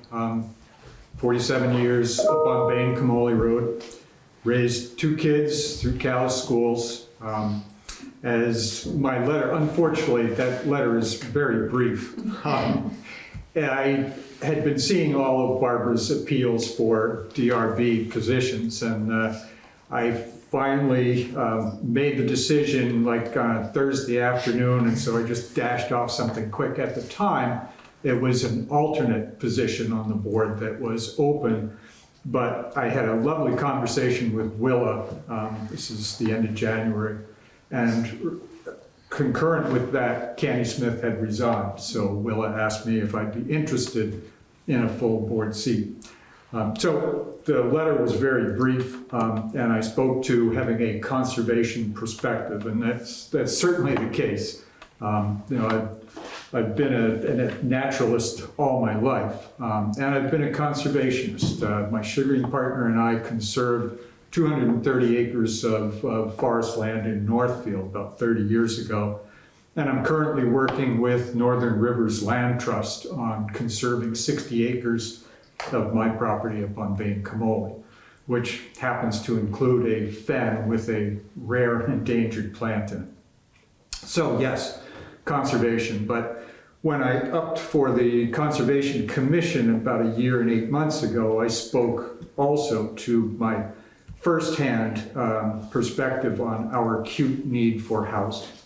At the time, my son and his girlfriend were seeking rental property, or rental to live in, and they had spent months looking.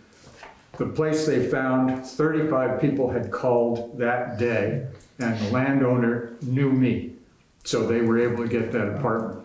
Well, the last year or so, Andrew and his now fiancée had been looking for a house in that mythical, affordable category.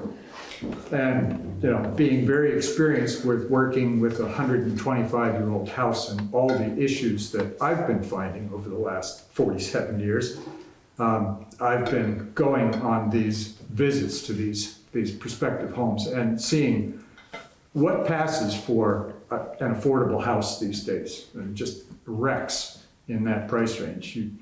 They've been priced out of the market. So yeah, I know that we need new housing, and I see this not as a dichotomy between conservation and our housing. I think that the two work hand in hand, and that smart growth and conservation of our connected landscape is what we need to do and can do at the same time. In answer to the question of what I see as the function of the board, I'd seen the ads for the appeals for DRB members and thought about it a lot. Could I be objective and fair, and decided that I could when I made my application. once I made that application, Willa passed to me the DRB procedures and conflict of interest document, which I've reviewed and feel comfortable with that. I've got some familiarity with the zoning regulations, with DRB hearing procedures. And I also was able to take the VLCT first round of training, or at least review the PowerPoints. So I have an idea about what the DRB is intended to do. And the most important thing that I see is that DRB decisions are based strictly on the application, on state laws, on our town bylaws, zoning regulations and ordinances, and the town plan. And that, you know, this is not a position where individual philosophies come into play in making that decision, but a perspective for conservation and also for housing, I think, is really important. Great. Is there anybody else? That's very thorough. Thank you. Excellent. Well, thanks for considering my, Yeah. my application. Thank you. Thank you. Thanks, Al.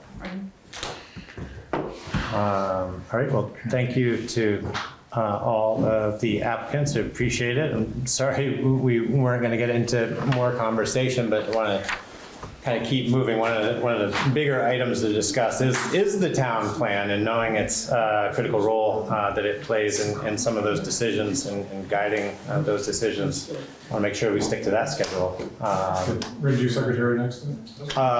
Yes. Yeah. Oh, sorry. Yeah, right. Let's definitely do that. Yeah, let's do that. Thank you all. Thank you. Thank you. Want me to introduce this one? Yes, please. So, as opposed to these appointments that you're considering, we decided to treat this as an employment situation. So, Larry, Tegan, and I were the committee that interviewed our candidates. We really fortunate we had 3 highly qualified candidates. We felt really good about that, excellent candidates. And our recommendation is to hire Sheena Dubois, who's here tonight. And I'll just say that Sheena offered a really excellent combination of writing experience and schedule availability. Sheena, maybe you'd like to come up or yeah, please Sure. introduce yourself. Okay, so collectively, everyone outranks me with regards to Vermont time and place. I am originally from Michigan, and I've been in Vermont probably less than 8 months. But as I said in my interview, I am obsessed. I have absolutely fallen in love, and I work at the East Calais General Store. And as I also said in my interview, I feel that being involved in local government is crucial in our day and age. And so when I saw the recording secretary posting at the East Calais General Store, I decided to throw my hat in the ring. So here I am.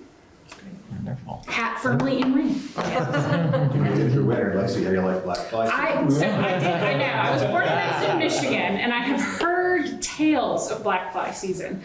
But I did go through boot camp at Paris Island. So you know what bugs are So like. I know bugs, and I know you're not allowed to touch your face. The drill instructors made that very clear.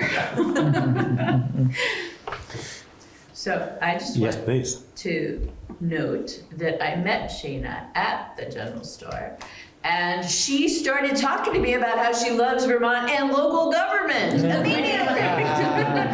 So this is not just because she's applying for this. No. This is deep sincerity. It is. So It is. I can say that.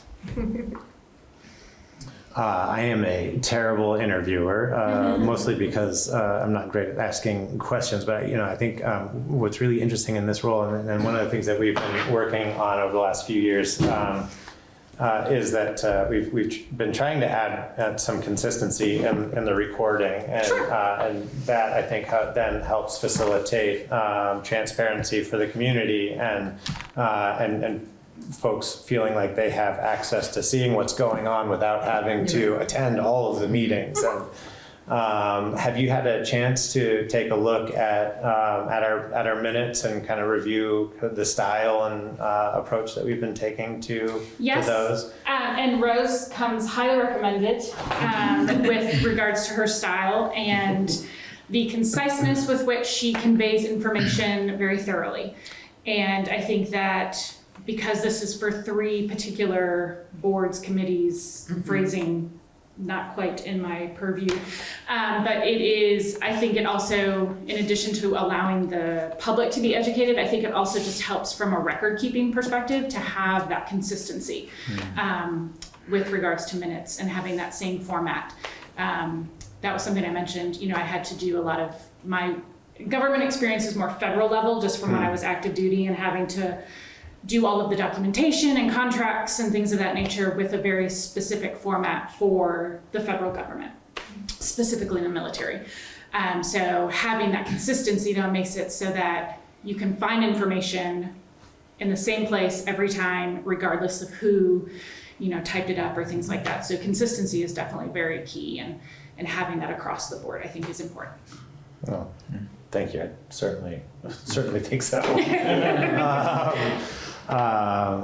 Something that is kind of evolving right now is the introduction of AI tools into minute keeping, especially for smaller organizations. And I will admit that I am lukewarm to the idea of using them.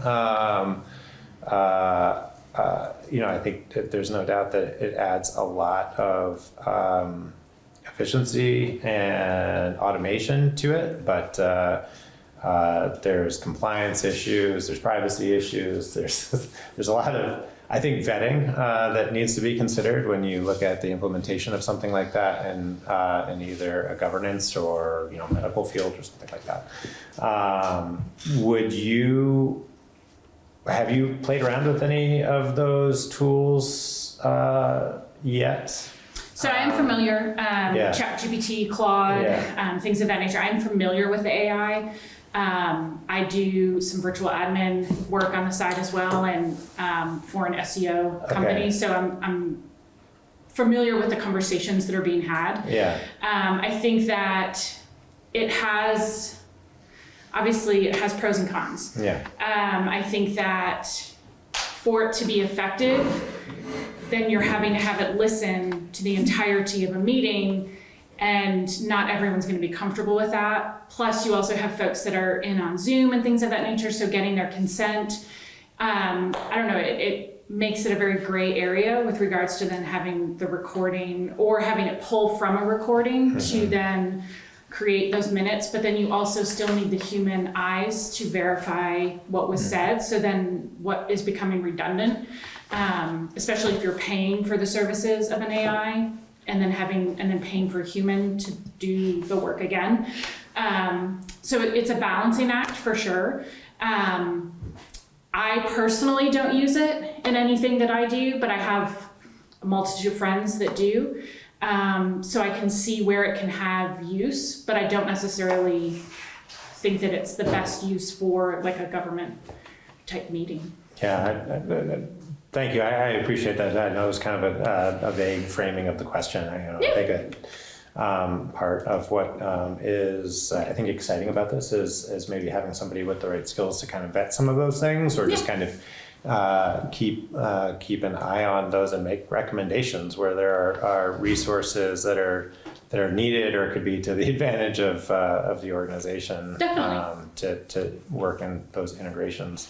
Certainly, we rely on the office staff to make those recommendations to the board. Because we don't always see them. But that's all I really have. I'm really excited to have found you, I think. Thanks to the interviewing committee. Thank you. Thank you. Am I good? Okay. Thank you. Thank you. Were we putting off a decision? That would be possible, actually. Yeah. Can we do it? Yeah, we can. Yeah, let's do it. So I would entertain a motion to hire for the position of recording secretary at the recommendation of Kari and in the interview committee. And welcome Shanna, is that right? Shanna. To the town? So moved. So moved. Second. All in favor? Everyone's apart. Aye. Aye. Any opposed? Thank you very much. Welcome. Welcome. Thank you, Shayna. And thank you, Rose. And thank you, Rose.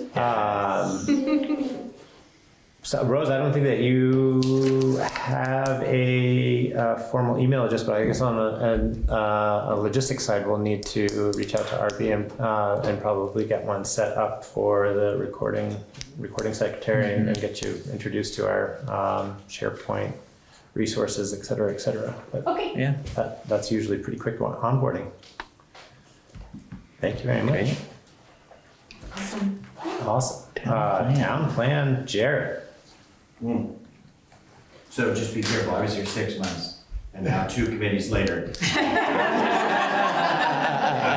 So just be careful.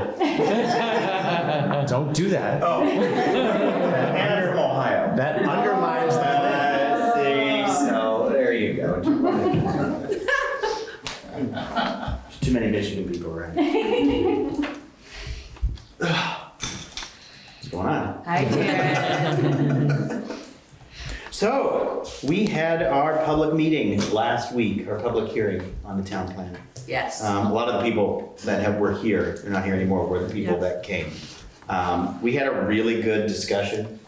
Lots of, I mean, Kara, you were on it, but lots of they were really positive comments.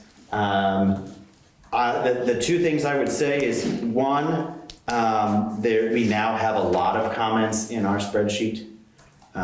And so what I've already done is we've categorized all the comments, and once this is the town plan, we now have those to go back and be able to then deliberate as a commission on each section of those different comments that we can then, take into consideration and whether to add them or not.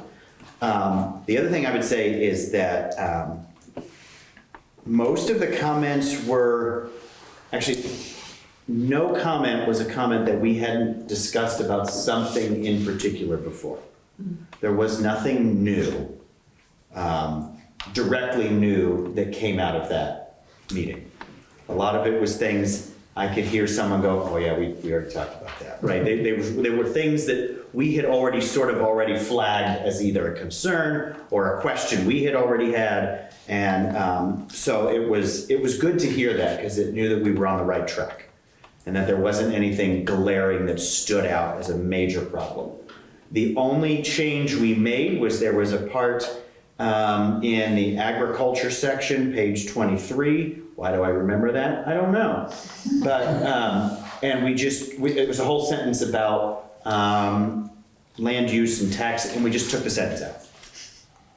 Like, after it was brought to our attention, we all just looked at it, and Gary goes, yeah, actually, it doesn't make sense. Is that the conservation easement thing? There you go. Yeah, okay, good. Yeah, and we just said, nah, gone, and we just took it out. But that was the only substantive change we made to the entire document.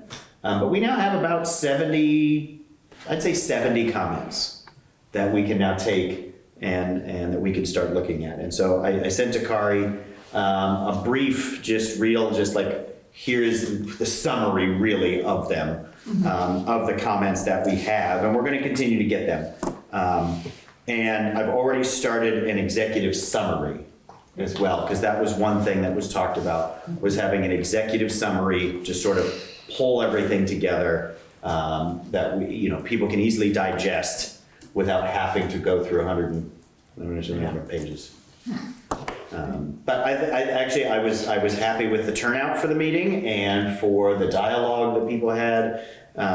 You could tell that people actually did read through the plan and were looking at specific areas and bringing us real concrete questions and concerns. And Like I said, nothing that I think that none of us had talked about before at all. And so that will hopefully make the process when we get there to this second round, it'll make it a much smoother process. And we are now realizing having a document to work from just makes it so much easier as well. Now that we have a full-on document to go through, it's so much easier. And Anne Winchester, having her part of that was what helped bring that over the finish line. It really was. And I know she's not here to defend herself. Anne really did help us pull that, like, that refinement there at the end, that after us staring at the same document for months and months and months and months, to just have someone new and fresh who knows what they're looking at to look at it again. She just helped us pull that together. So it really worked well. So I don't know if you have any questions right now, and what we're looking at doing, but I took a big breath and we voted to approve that. It felt really good. So, yeah, go ahead, Kari. Yeah, well, did you want to go first?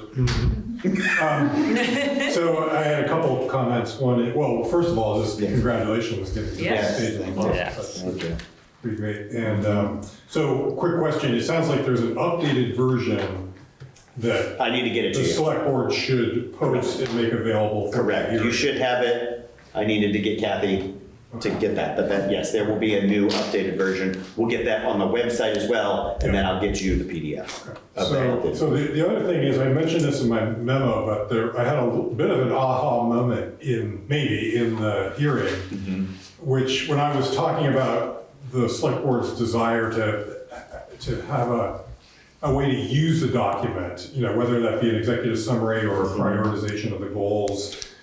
And John McCullough just made the comment, well, that's the select board's job. And that, of course is true in a sense, but it bears more discussion. And it's like, I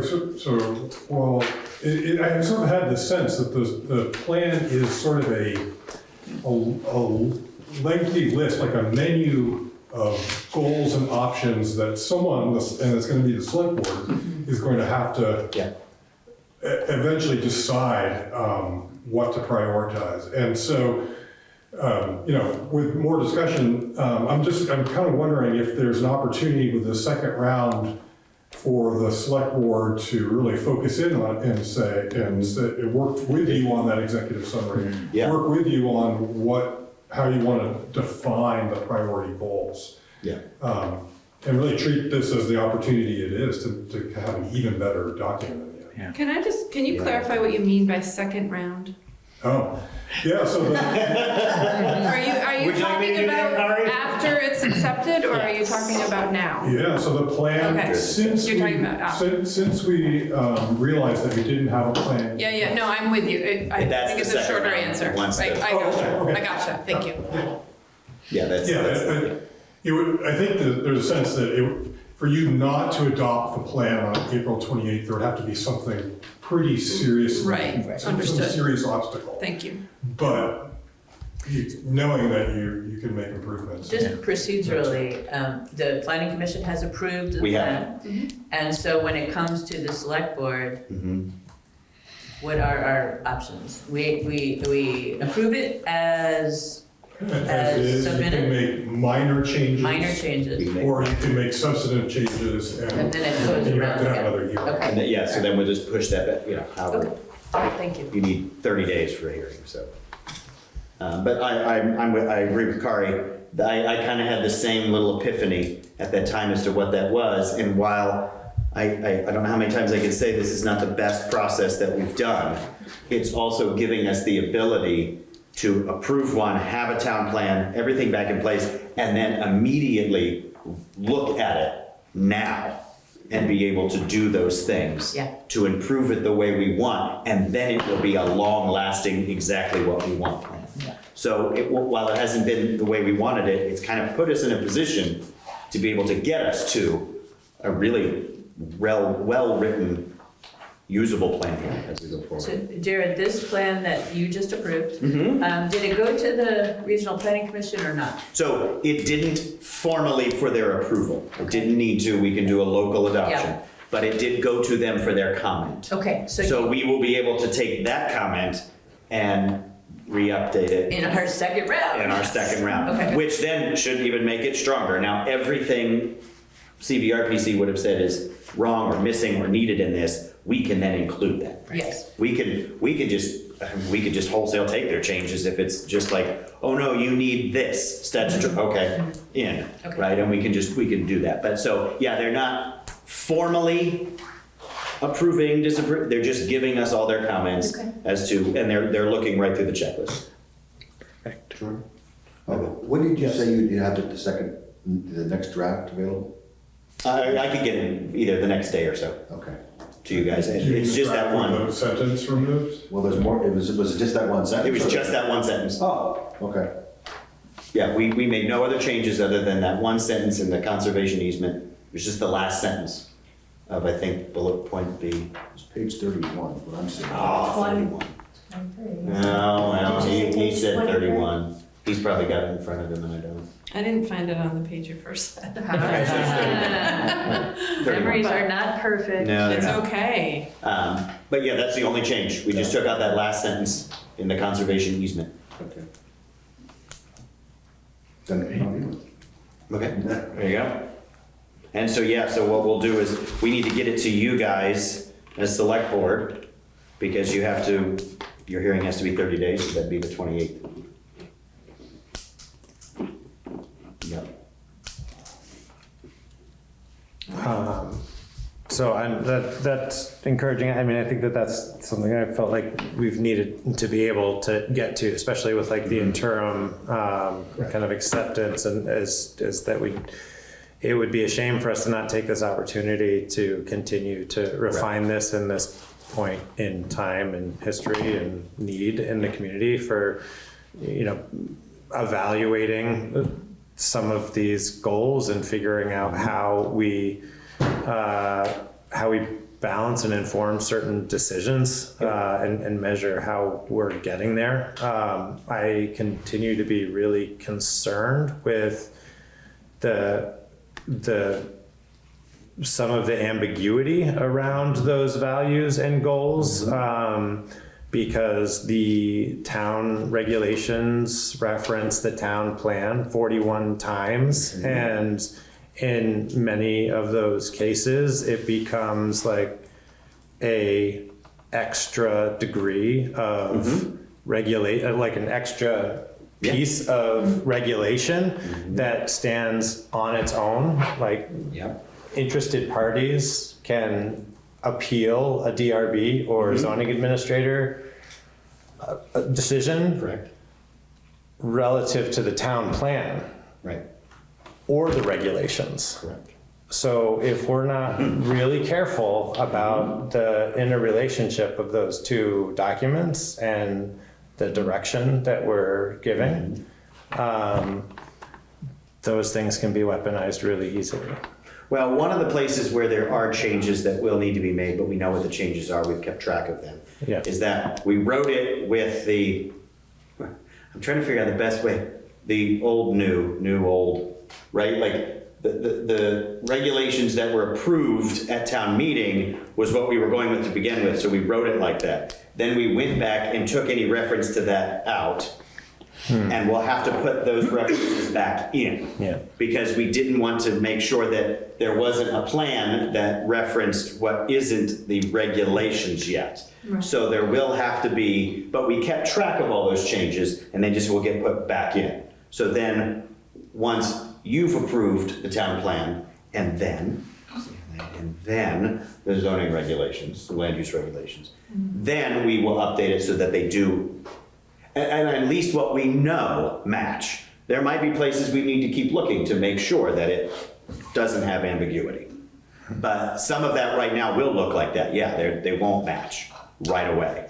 We will have to go back in and make sure that they then match what will be the new zoning regulations, so that we don't have that problem. Is that the level of detail that you're Or you're just talking about some parts of it are ambiguous in their own right, or they might be saying one kind of priority where the regulations might be another. Well, the regulations don't really say, what the priorities of the town are. It's the town plan that says that. Correct.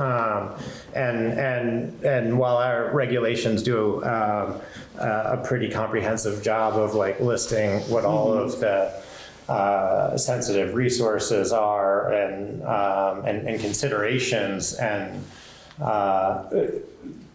the town plan is what ends up being that comprehensive list of all of the resources and considerations. So, and I think that there's some efficiency to that for sure. You don't want your regulations so cumbersome that they can't be consumed or followed without clarity, and also, while you don't want to go through the exercise of revising the town plan all the time, like circumstances change and you need to make some modifications to what your benchmarks are, and that's the conversation that we've been having for the last year or so. So I'm not saying that there are discrepancies between the two where there are points of conflict. I'm just saying that the ambiguity and how we're guiding, particularly, I think the DRB, they need to be able to turn to from interpreting the town regulations or applying the town regulations to where applicable, looking at the values of the town plan and making a decision about how each circumstance needs to weigh those competing interests. And so sometimes I feel like I'll leave it at that. No, I mean, you're not wrong. We know one thing that we do need to do in the next round is any place where there is any conflict within the plan, right? There are competing interests within all of this anyway, right? There's competing interests in conservation and land use and agriculture and land, right? There's competing interests. We have to make sure that one part of the town plan doesn't say, well, you should really do this, and then the other one says, well, you should really do that, and then they're opposite of each other. We know that for sure. The other thing is that's what we've talked about a lot as this process has gone, is that some of those are ambiguous goals or values even within it, because as a commission, we're not fully sure, right? Like we need to, I think that's where Selectboard can help. I know there are places where we're like, this is this, but this is this, so we write it so it's not so clear because we're not fully sure what's the best place to go. And so maybe that's what we need to do. Maybe there needs to be a recognition of where is that ambiguity, and then finding it and then going, no, let's just determine what is the priority here. Like, what is the value? And let's not say it in a wishy-washy way. Let's just say what it is. And that's a thing we can do now. That again, the good part of this is we'll now be able to take the time to do that, right? Once the plan is there and the regulations in place, now we can do that. But we have some spots that we can do that you're right. If a DRB gets a case that they go back and then it says, we like the color purple, and you're like, well, okay, what does that mean? Right? Like, so we don't know. And you're right. So we need to go back and make sure that we do that. And we can find ways to do that, to highlight those ambiguous areas and clean them up. And maybe that's, again, someone from Selectboard, because that seemed to actually work really well. And maybe if there's somebody that then is part of that can go, you know what, no, we need to state this more cleanly than this. Okay, then we can. I think that's smart, Jordan. I think we can do that too. Okay. If that's what you're getting at. Yeah, yeah. I would just offer that the plan, as little as I understand, new select board member, but is really intended to be vision and goals. Mm-hmm. And where it drills down, these are for consideration, and so there's a lot of for consideration in there. Yeah. And we need to be a little careful that we're not stripping it of the, some of the great suggestions you got from community as you were having your meetings and all of those things. Mm-hmm. And I'm not saying anyone's suggesting that, but, but that we, arrive at something that everyone can understand is here's the vision overall and the meaning of the goals and the intent. And that at the goal level, there's not a complete,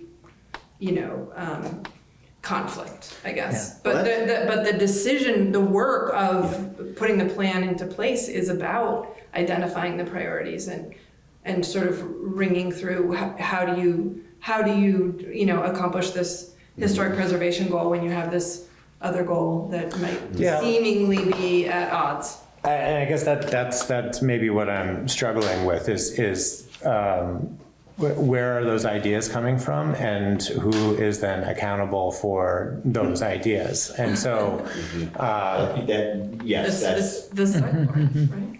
that's a question that we've had the whole time. But okay, it's funny. It's interesting because the select board's role is to both establish policy based on the plan, just through the budgeting process each year, but also execute the plan, right? And so, what exactly is the plan? And I keep coming back to, it's sort of this inventory of assets and values and aspirations. Yeah, it makes it difficult because it's supposed to be aspirational, right? Yes. On one end. But then on the other, it's that if the DRB has a question or something that just, should we do or shouldn't we do, you go back to this, but if this is just aspirational, well then how do you really, it's not clarifying then. And so it's that balance between not being prescriptive, which is select board do, because the last one did kind of do that. I mean, it had a chart and it said select board would be the responsible party by this date. They will do the, no. But I think to what George get, but if you get so aspirational or it's so big in the clouds ideas, that then it's not a help when the DRB needs to go back to it. Nor is it appropriate for the select board to then give that direction to the DRB when they're at that point of decision. Right, it's the balance that I think we found it in a lot of places, but I do think there are places that we need to find it again in there, which is that how do we make it aspirational and somewhat specific enough that if the DRB were to come back to it, that it would be clear what was supposed to come of it. Yeah, so that's the rephrasing of it. Like who's responsible and how do we identify the opportunities? So like let's look at them as opportunities. And for me, it's the easiest one for me to pick on is Larry and conservation. Sorry, Larry. But as a priority, I think in the community, the conservation and the protection of natural resources is really critical. But it has a direct conflict with prioritizing certain development, initiatives, and so we don't get to pick and choose where those things happen. But what we can do is use the resources that are available to us to identify where we want to prioritize these efforts, and then that can inform not discretionary decisions, but certain decisions that are being made about where we try to prioritize those things and where we may not, and strike that balance. And so if you look at just a specific goal, let's call it conservation of 30%, 50%, I don't know, put a number on it, a certain amount of undeveloped land. How much of that land is already in the upland district? How much of that land is already in the overlay? Like how much of that land is already in the shoreline area? And how close are we already to getting there? And if we identify that, does that then help us as a community start to identify the opportunities for focused smart growth and development activity? And so whose responsibility is it to develop that resource? And let's just call it the resource, and to make that available. And then, and from my perspective, the only way to then make that something that is actionable is to have it in the town plan. Because otherwise, if it's not If it's not in the regs or not in the town plan, What is it really? it's just a policy, and I don't know what the enforceability of any of that is. Yeah, someone mentioned in that public meeting, or maybe it was after, the idea of something along those lines of metrics or something like that, but it being part of the supplemental. That it's not part of the, like, so it's approved and it's a part of it, but it's not within it, it's a supplemental part of it. That could even be something, like, I think we have ways to do that. I think we just have to try to figure out how it is we want to do that. Because some of the metrics of doing some of these things is gonna be difficult, right? Like, or how do we, the first thing I asked when we started this was when there were all these lists of goal, responsible party, and by date. Literally, the first question I asked was, where do we have to evaluate that was? And there wasn't any. There was no evaluation of whether any of this was happening at all, let alone by that responsible party by that date. And so, again, that's getting so far down into it, but then you also then get to a point where we have none of it. But then it gets us to the, well, whose job is it? And there is some philosophical different ideas. Well, then it's all the select board, or it's like. Well, it's not the first town plan, right? No. So, I mean, we have some historical. Correct.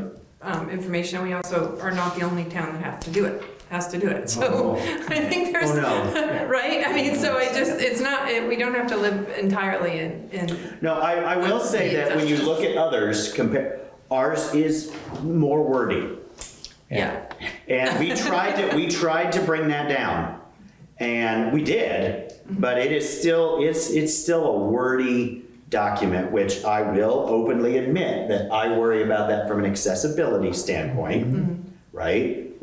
Everyone being able to, and I'm not saying because of ability, but you look and you go 120, yeah, I'm good, right? And you don't get there. And so what I see in other town plans is more concise also. But I went through all the ones in central Vermont, and I thought we were kind of average. There was definitely some longer ones. Yeah, once we taken it down. Once we took it down. Having that summary though, or something that I think that's exactly really be helpful. Definitely. Right, like, or the major goals of the whole thing. Like, here's not just a vision, but here are the major goals of this, right? And lay it out. And if somebody then wants to go and look, they can. I think that's a huge step. And we could definitely do that. Like I said, I think this is going to make this like. We're out of that nitty gritty. Now we can get into these other parts to refine it into the document that we want it to be, which is actually a really good place to be. Yeah, it's a considerable amount of work, so really. It has been. Something. Yeah. Again, when you learn that other place, like we have learned this is a 2-year process. Yeah. And if this is an 8-year document, at year 6, we start over. Yeah. Because this is a long time, a long process. Right, Kurt? So April 14th then. April 14th. We'll be proceeding with the process of having a that hearing and zoning. We did the same thing. We had the public hearing on that. We had a different meeting, public hearing on zoning regulations, on the land use regulations. And so we then approved those as was, but and that's there. So then you guys can just move on forward. So maybe I suggest that Jared and I work on a short presentation, whoever shows up, so we can give them the overview, and Jared will be here for detailed questions. Yep. I think that'd be great. And we will, most likely, most of us from the commission will be there. Great. That's just the one, because we all wrote different sections. I can only say so much detail about Gary's ag section. Thank you. Oh, you're welcome, guys. And Jared, you all looked at all the statutory guidelines for zoning regs changes, because they're a little different from town planning warnings and posting in the newspaper and all that. So you do it? Yep, we did, because it's all new to us now. We know it all now. Neil, I'm sorry. Thank you, Jared. Doing all right? How are you? Can I do the intro on this? Yeah. So remember, we had this opportunity to apply for a grant to get started on ash tree management, and so knowing that, I contacted Neil, and Neil informed me that much of the work that was done back in 2019 and probably earlier to draft a plan, do an inventory, and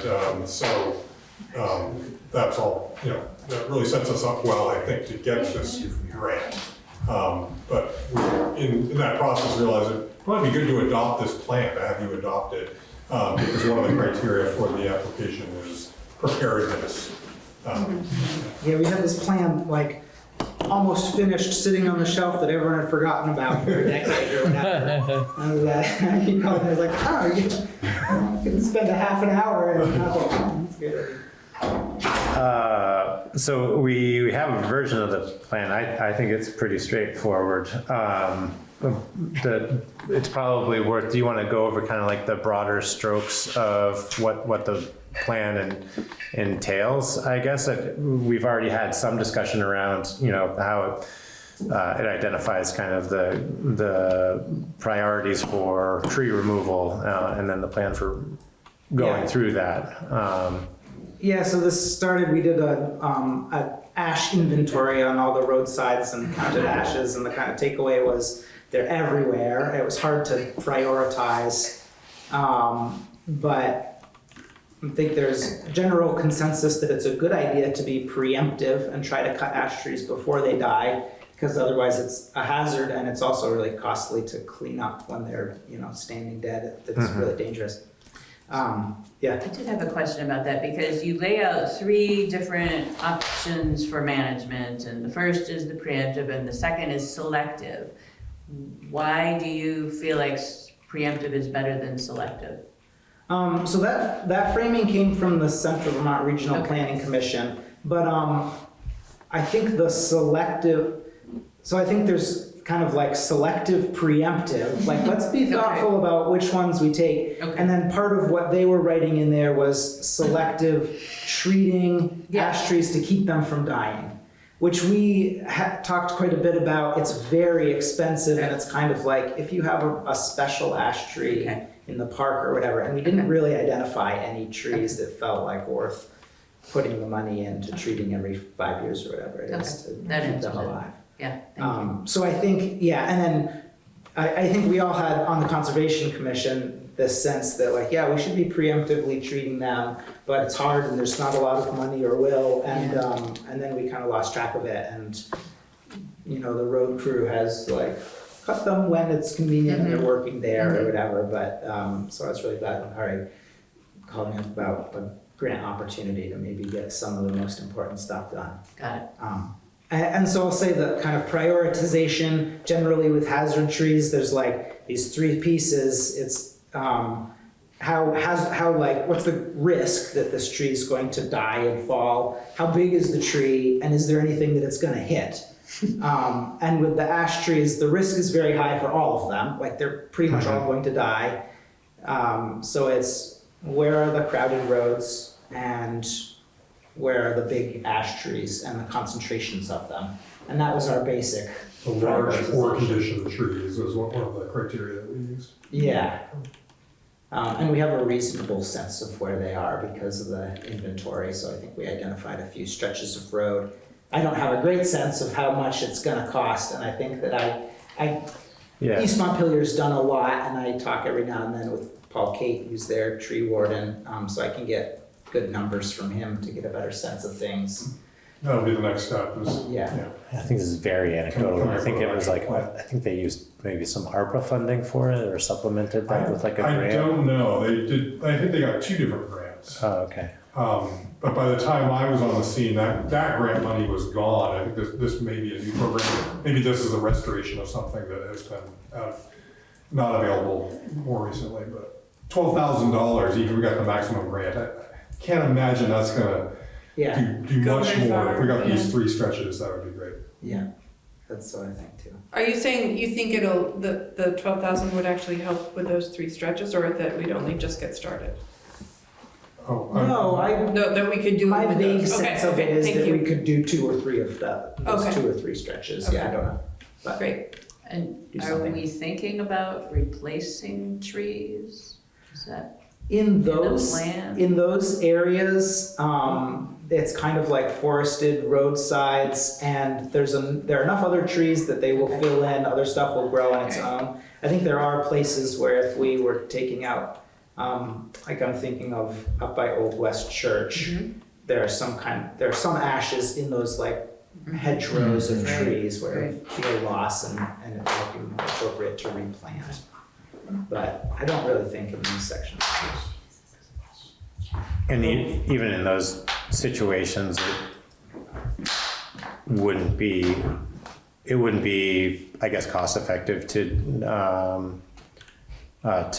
do like a treatment plan for those particular trees, you were saying? It's pretty expensive, and it's like thousands of dollars every few years to treat ash trees. Someone has to come and inject the stems, who's licensed for it and stuff.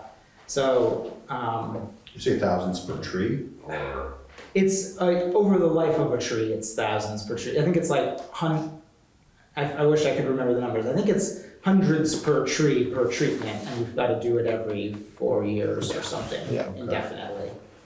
You just gotta make sure it's not already infected, or will they remove the infection? Got the dashboard? No, you want to do it preemptively. If the tree's already infected, then it's not. You shouldn't do it. It's not worth your money. Okay.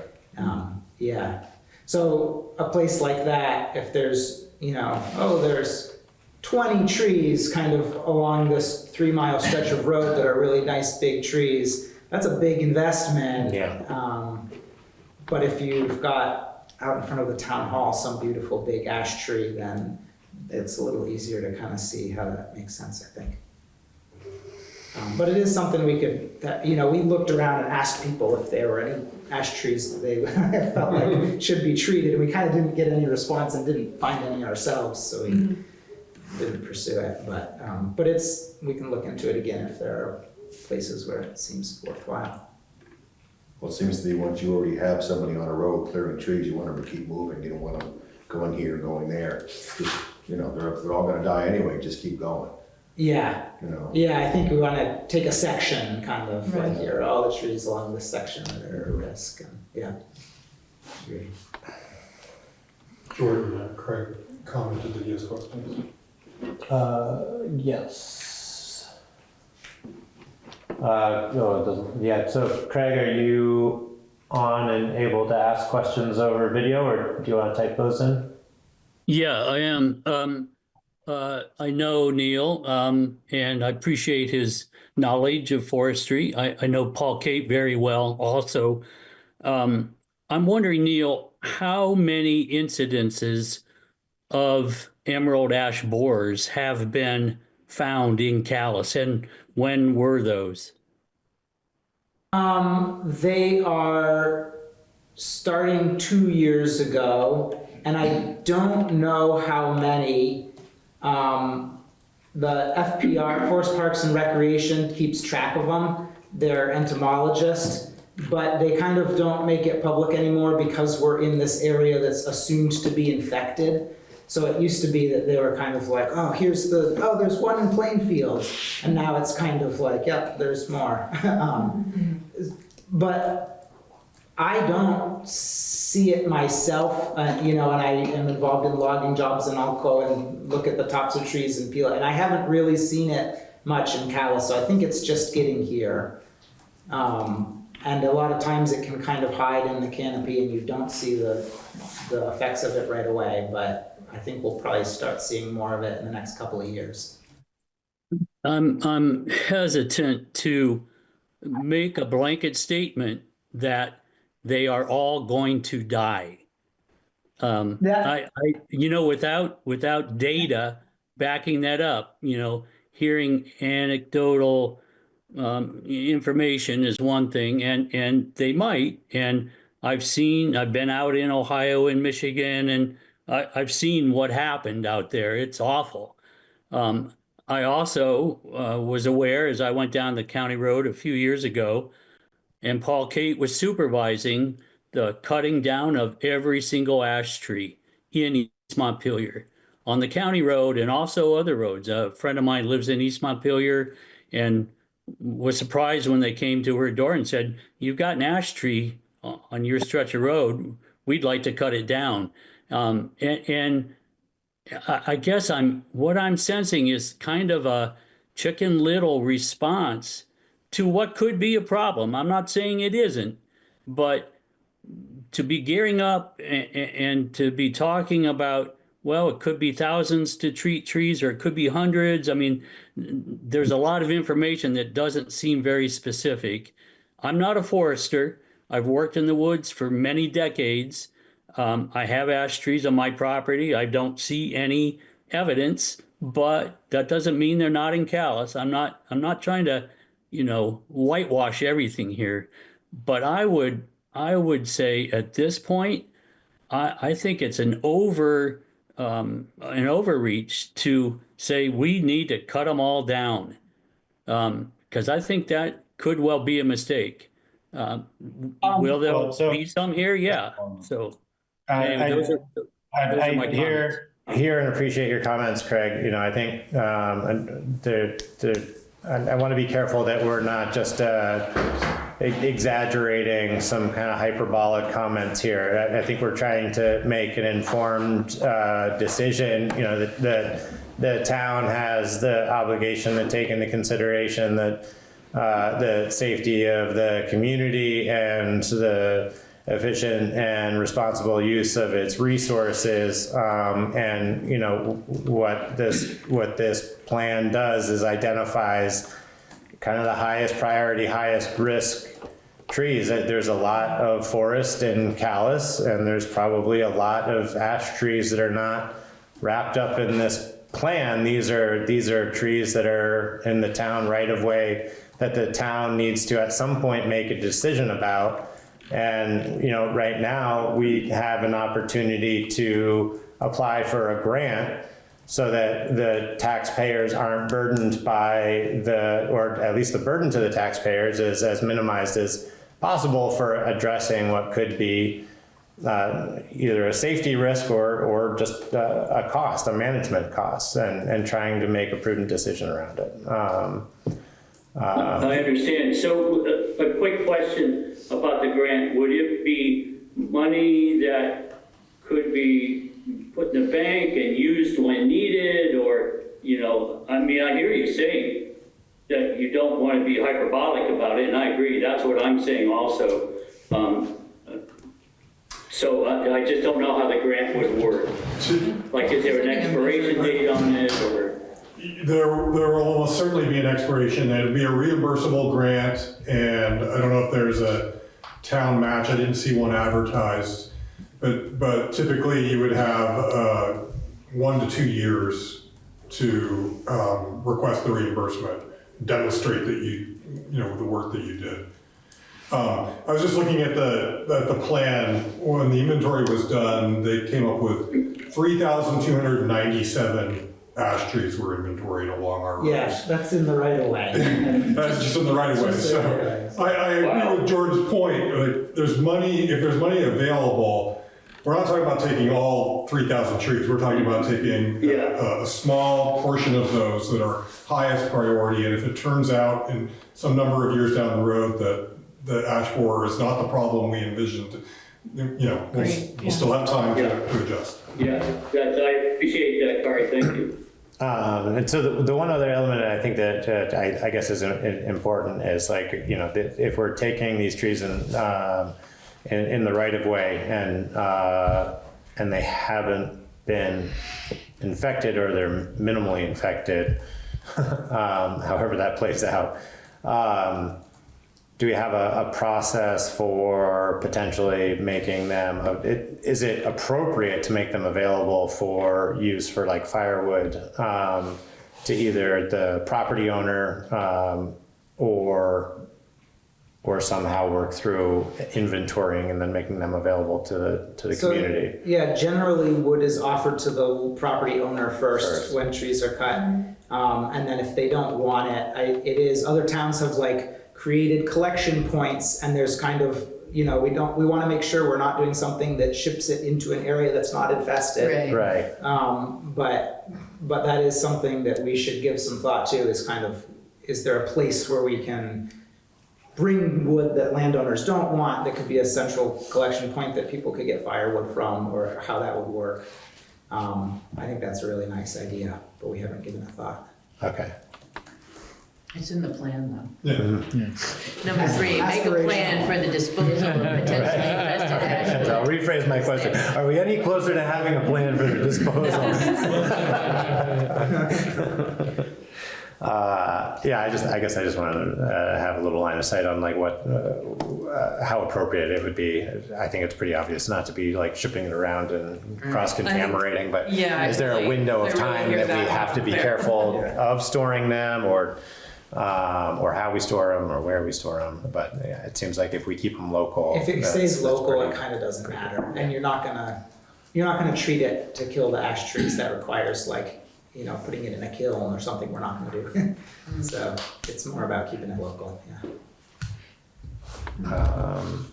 And aside from that, I guess that's pretty self-explanatory. I mean, we could get into the weeds of other logistics stuff, but I can't help myself, so we'll just leave that for other discussion, unless anybody else has any other questions about the plan. This is just are you asking us to say go ahead with the grant?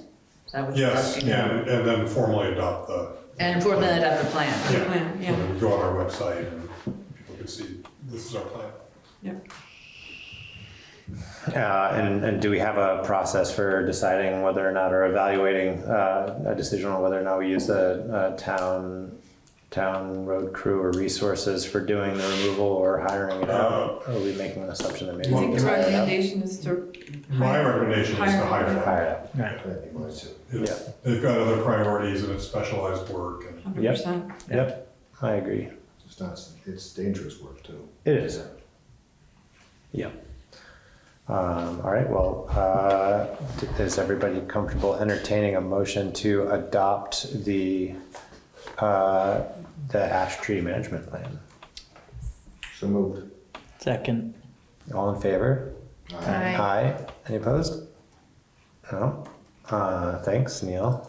And with that, are we ready to entertain a motion for approving the application of the rural roadside ash tree grant? That was a word salad. Does anybody want to move that? I'll move that. Okay. Second. All in favor? Aye. Aye. Any opposed? Thanks. Thanks a lot. Thanks, Neil. Thank you. While we're at it, do you have any other priorities for the year? Am I still up? Can be. I just wanted to raise one niggly point, and you can figure it out. But you're probably familiar with the fact that a lot of deeds in Calais and this part of the world reference trees. If you're going into the Bliss Pond Town Forest on the public trail from the Old West Church Road, there's a 3-boled ash sitting right next to it. I'm pretty sure it's in the right of way, and that's one of the points that's referred to in designated for the easement is that goes for the town's benefit. And I'm just saying, be aware of it when you cut it down. I don't know what could be done about that, but that just it blows my mind how these old and not even old ones. Bill, you remember this? Your parents did. Well, they didn't do that one. Yeah, they did. That was theirs. It was 1997. Wasn't that old? And there were 3 places in this one deed that referenced trees. When they put when they moved the right of way to the town forest. Yeah, when they moved it from down from the port where you used to used to go right through a driveway. Yeah. When they moved it, and so there were 2 properties affected, but the one that has this particular set of trees on it was your folks' land. If you all know ahead of time, like what stretches you're doing, I can try to dig around on the land records and see what I can find. I can't make promises, I'm not an attorney, but if this is a slower time at the office and if this is a priority is looking at those deeds and easements, I can take a peek and just, if any pop out that we definitely need to mark with something else, Yeah, I think that something like that is pretty visible. There are blazes on it. We can say like, this is a tree. This looks that we important. Shouldn't just, yeah, right.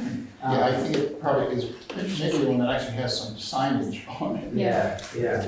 It's fine because you are now and you were at the town meeting. Yeah, thanks Larry for raising that. Yeah. It's a tiny point. Yeah. I think this plan is pretty good. I'm not saying anything about it. It's just a quirk of the way the legal system works, really. Yeah, I think it's just remarkable how unimaginative people were, back in the day when we had like 99-year leases with railroads, or decided to mark the corner of a property with a tree. But how long is it going to last? We all agree that we want it to last hundreds of years, but that is not a stable, sustainable system. It's a valid point, and monumentations is a real sticky situation, as you know, with the town forest work. Interesting. All right, we'll come up with a system. Neil, do you have any other burning aspirations for tree warden world? No, I thought that I would, do this project. I get calls 5 times a year or something, someone who wants to know about roadside trees, and I go out and meet with them, and I'll keep doing that. Yeah, thank you. Well, Yeah, thank you. we appreciate that, and thanks for all the work you're doing with the natural resources segment of the town plan. Appreciate it. Snazzy front porch forum posts. Yes. Yeah, for sure. Oh, yeah. So next up, we've got rules and procedures, and revisiting the amendments that we've been discussing for. That's enough to clear the room. I thought we were having fun. Thank you.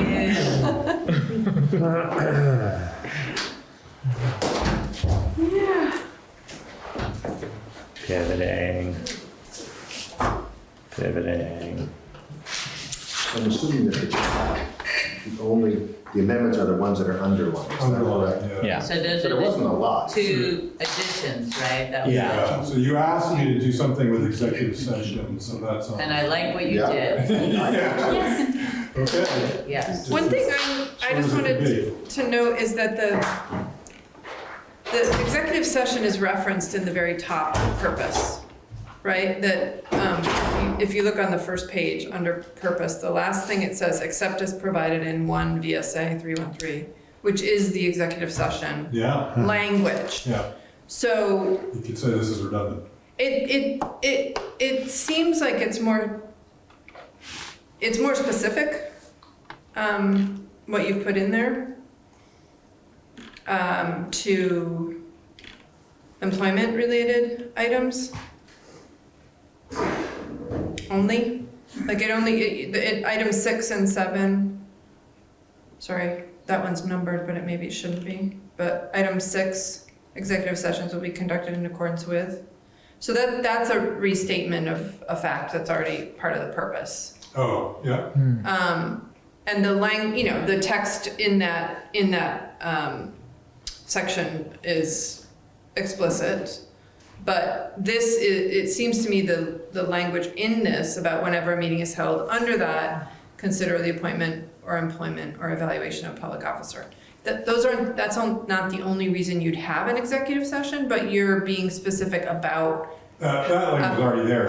The new number 7 already exists. Oh, okay. Yeah, all we added was, it was at the request of members of the public, wanted us to be More explicit about executive, right. about executive session. So I guess I found that a little confusing once I realized that the top point was referencing executive session. So I just wondered if a friendly amendment would be just except as provided in this referenced section 313, which addresses executive session, right? I mean, it's just Right. so that it's clear that we are, of course, operating under that 313. Just wasn't sure if we needed both. Oh. I'm not sure. But Yeah, I'm not quite following what your specific suggestion. I get that there's a connection here and that it could be clearer. under purpose and the second sentence, it says select board meetings shall be open to the public except as provided in 1 VSA 313. That is specific to executive session. Yeah. And I think if we just named that is what that Right. refers to. So instead of putting a line down low where you did, okay. just clarify, basically put Just that line put or a part of phrase- it. Put a phrase in there. Exactly, because Yeah. most people wouldn't Most read people that. don't know and that know. 313 refers to executive Right. session. Select board meetings shall be open to the Yeah. public. Except when executive session as provided. As provided in, yeah. Yeah. Yeah, that's even more elegant. I like it. And so then, I think, and retain the. yeah, I think you can still keep the 6 then, and it's not as confusing. Okay.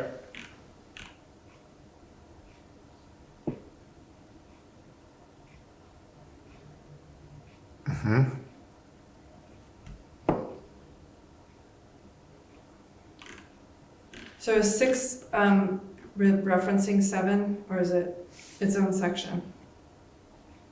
6 is its own sentence, Statement. right? Yeah. And then 7 is just a Okay, specific okay, thing yep, that's about the employment. It's just Right. more, But we're talking about taking 6 out and I think you adding a can- phrase I in think you that can first still- section.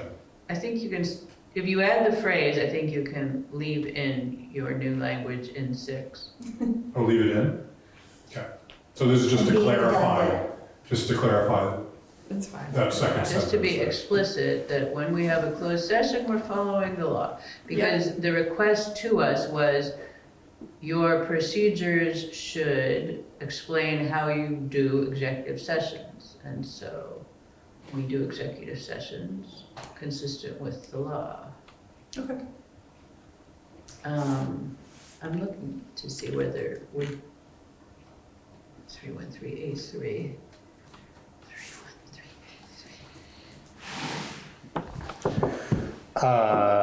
I guess the other context for number 7 is that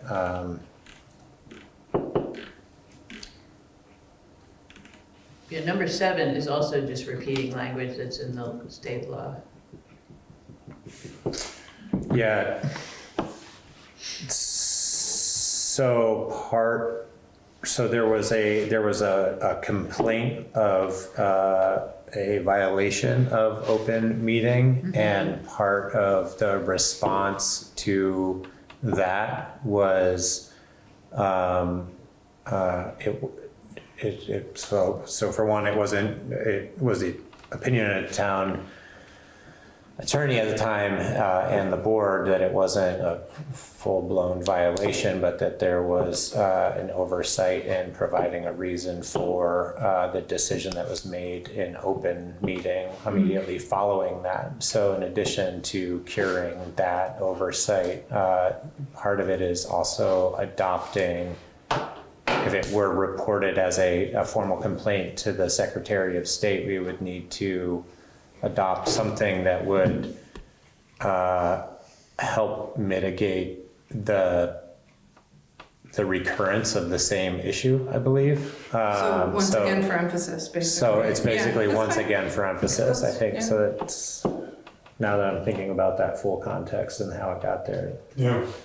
Now it seems, I think, even more redundant because there's now a formal obligation to go through training for at the very least the chairs and other elected officials, certain elected officials. Do you think that the new number 7 should actually be like A, since it's 7A or 6A? 6A. Yes. Yeah. Yep. Some. I think Yeah, that makes a lot of sense. Great. I think we can probably table any discussion of meeting time. I had some more ruminating on this. I think it's a valid point that maybe hold off on But moving to Shayna was 5. okay with either, as far 5 or as the 6. time of select board meetings, 5 o'clock, 6 o'clock, 7 Yeah. o'clock, all okay? Thank you. Do you know, I don't know if you, do you know the context of that conversation? No, I just know that it was brought up of being able to Yeah. to change it, and yeah, I'm good with whatever. Do we want to revisit it? Do we want to go to 5? I mean, this is our, I thought about it some more. This is our time to conduct business, and while I think it's valid to consider members of the public's ability to attend the meetings, they're now being recorded by Zoom, and we're taking a lot of steps, I think, to make them more accessible and transparent. But so I think to a certain extent, if there's something to be gained for the members of this board to make it 5 o'clock, I think that is valid. I don't have much of an opinion other than, when they run late, they go late. Yeah. Well, personally, if we're gonna go to 5, I certainly wouldn't wanna go past 9 as a normal thing. I mean, if we're gonna make it an hour early, we should be leaving an hour early and setting up our agenda for that. Yeah.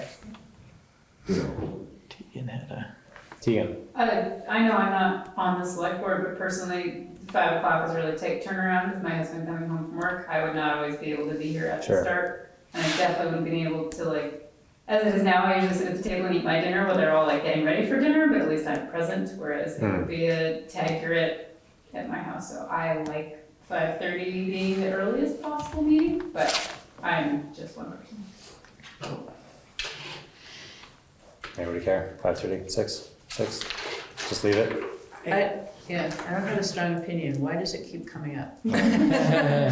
Because every time we talk about rules and procedures, it kind of evolves into a broader conversation, and it's just kind of nice to make the changes while we have the opportunity to. But Is there a compelling? I mean, it'll be hard for me to get here. I mean, I work in town, so it's a little bit harder to. I think when it first started coming up, our meetings were often going till 9:30 and occasionally even 10, and it was feeling really late. Yeah. But I think we've worked and done a pretty good job. Time is the one time. So I think it makes sense to keep it at 6. It seems like generally swaying that way, and then if we have particularly long agendas, we could do a special early start. I just have a little tiny bit of information, which is that I attended the VLCT thing for new select board members, and they spoke a lot about how you run a meeting and how to manage a meeting and all this. One of their helpful hints was put your rules of procedure on every single agenda. You don't need to do anything, but if something comes up and you want to change the rules for the meeting, you can do it. That's what they said. This entire document? No, just agendize it. Add it Is there anything we need to address? as a potential item. Standard item. And then you can ignore it every time if you want. But if the room were filled with people who wanted to speak and you wanted to adjust something, you could. That's interesting. Just passing along wisdom from the pros, right? All right. It's a meeting in front of the public, but not For the public. Exactly. As it says in here. Yeah. That's right. With that, can I have a motion to adopt the rules and procedures as edited and with the discussed modification? So that second sentence that was added, I'm trying to find it now. Number 12 under organization. Sorry to interrupt you. When there are open seats, the select board will typically issue a public call for candidates and solicit written and/or verbal testimony to evaluate appointments. So, I mean, I think that almost that entire thing might end up getting modified if we end up adopting that procedure, the policy that Tegan had circulated to, sorry for those of you who haven't seen it, but surprise, we got a new agenda item coming around the corner. Tegan, after our agenda planning meeting last week, did some homework and found a sample of Berry City's appointment policy. And, I think there's some good conversation to be had around like whether or not we adopt anything that boxes or can somehow constrains the decision-making process of the select board. But having, read through that particular one, I didn't find it to be all that onerous, and there's some things in there that I think were really beneficial, like the staggering of expiration dates, so that we're not making appointments right after town meeting, and it gives our elected officials some time to settle into roles and to start getting some momentum. I think that was really wise. There's some wisdom there, and there are some other ones in there that I think made a lot of sense, and frankly there's an out, if there's a need to make an appointment that comes up because of a resignation, et cetera, it's in there. The other thing that is really interesting is that it specifies that for some committees that certain criteria are going to be considered, like professional experience, and that the makeup of certain bodies will basically weight that professional experience, and that could be a decision to or not to appoint somebody, which I think frankly is somewhat empowering. You're referring to things that are in writing that are in writing. Yeah, I know. We'll talk about it later. Yeah. Yep. Awesome. And currently, historic preservation has those weighted.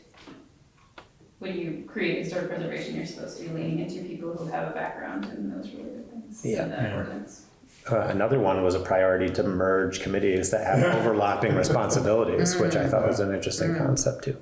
Anyway, so those will be circulated and added to. So perhaps it'd be better to adopt it without this new sentence, so that there's, you don't have to re-adopt these in a month or something. But unless it's already on the agenda. But we're going to have to then add a reference to a policy anyway. So I think this is some fine. This is what we're currently doing. I think this is what we're currently doing, and this is some fine interim language. And when there's a policy, we'll just pull it out and reference the policy itself. The 18th of it. So it may not be next meeting, but it might be another meeting or two when we're taking a look at those. So I would move that we adopt. Wow, never mind. Not quite adjourned. Adopt these amended rules and procedures with the discussions we've had. The printed copy we have to sign does not have these changes, so we'll have to we'll re-sign them in 3 weeks at the next meeting. Okay. Very good. All in favor? Aye. None opposed? Thank you very much, Kari, for putting those together. Thank you. So that leaves reports. So, Ordinance Advisory Committee met last week. As you heard earlier, we interviewed and discussed with two of the three prospective members, endorse all of them. We had a good meeting. We sort of made a general plan moving forward that we have already looked at the 2 Curtis Pond ordinances and the dog ordinance. And we want to give the new members an opportunity to look those over as well before we bring them to the select board. So we anticipate doing that over the next couple of meetings, and in, a month or 6 weeks or something, we'll get it on an agenda to bring those 3 ordinances to the select board. Can I ask logistically, how are we appointing the members?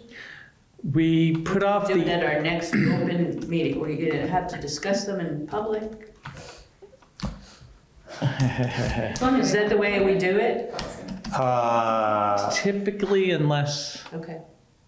Yeah, typically unless we want to,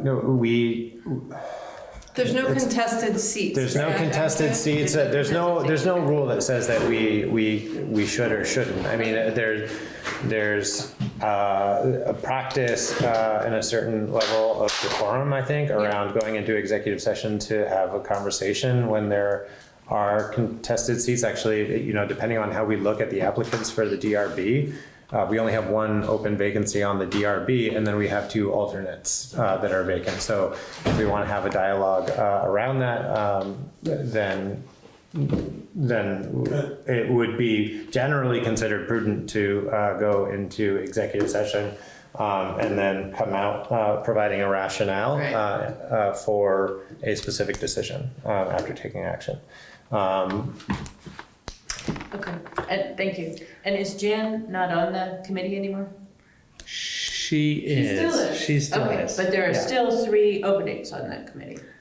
So that was something that I wanted to kind of talk about a little bit, because like right now the charter for that says that we have 3 to 7 openings, but we don't define. We started to kind of zero in on trying to define one of those being Tegan, 2 of them being a select board members that may rotate, We but were that's talking about rotating initially. but we don't define that specifically. So then we have 3 to 7, and right now we have those just listed as community members. So are those community members in addition to those 3 positions that are fixed?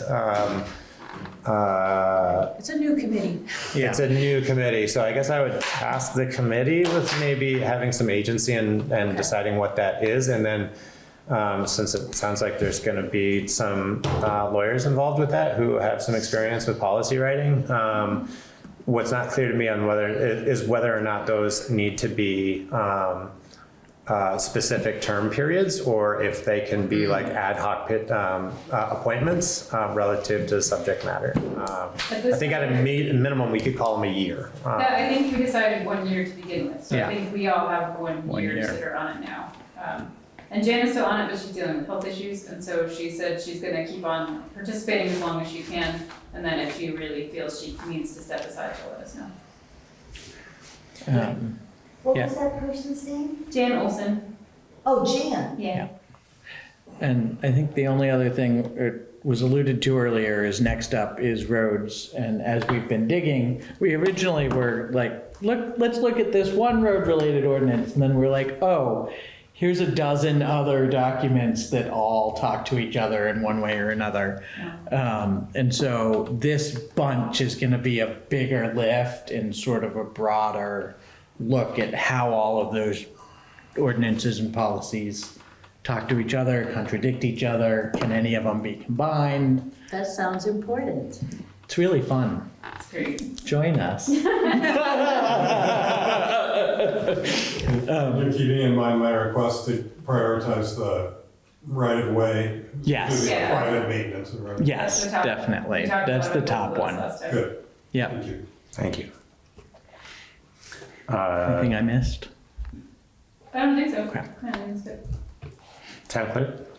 The first thing we want to talk about is just the ethics regs. The state had that legislation last year about a new state code of ethics, and whatever state code of ethics supersedes our code of ethics. So I was looking at our code of ethics. One of the references to a statute, that statute has been rescinded, so we need to at least change that part. Most of what's in our code of ethics is covered in the new state. There's a few little tweaky things that are not. The big thing is we need to have a drafted procedure, policy, ordinance, something around investigation and enforcement of alleged violations. We touch on it in our personnel policy, which only affects hired employees. It doesn't affect everybody else. So that is something the state would really like us to create, is a process for investigation and enforcement of violations.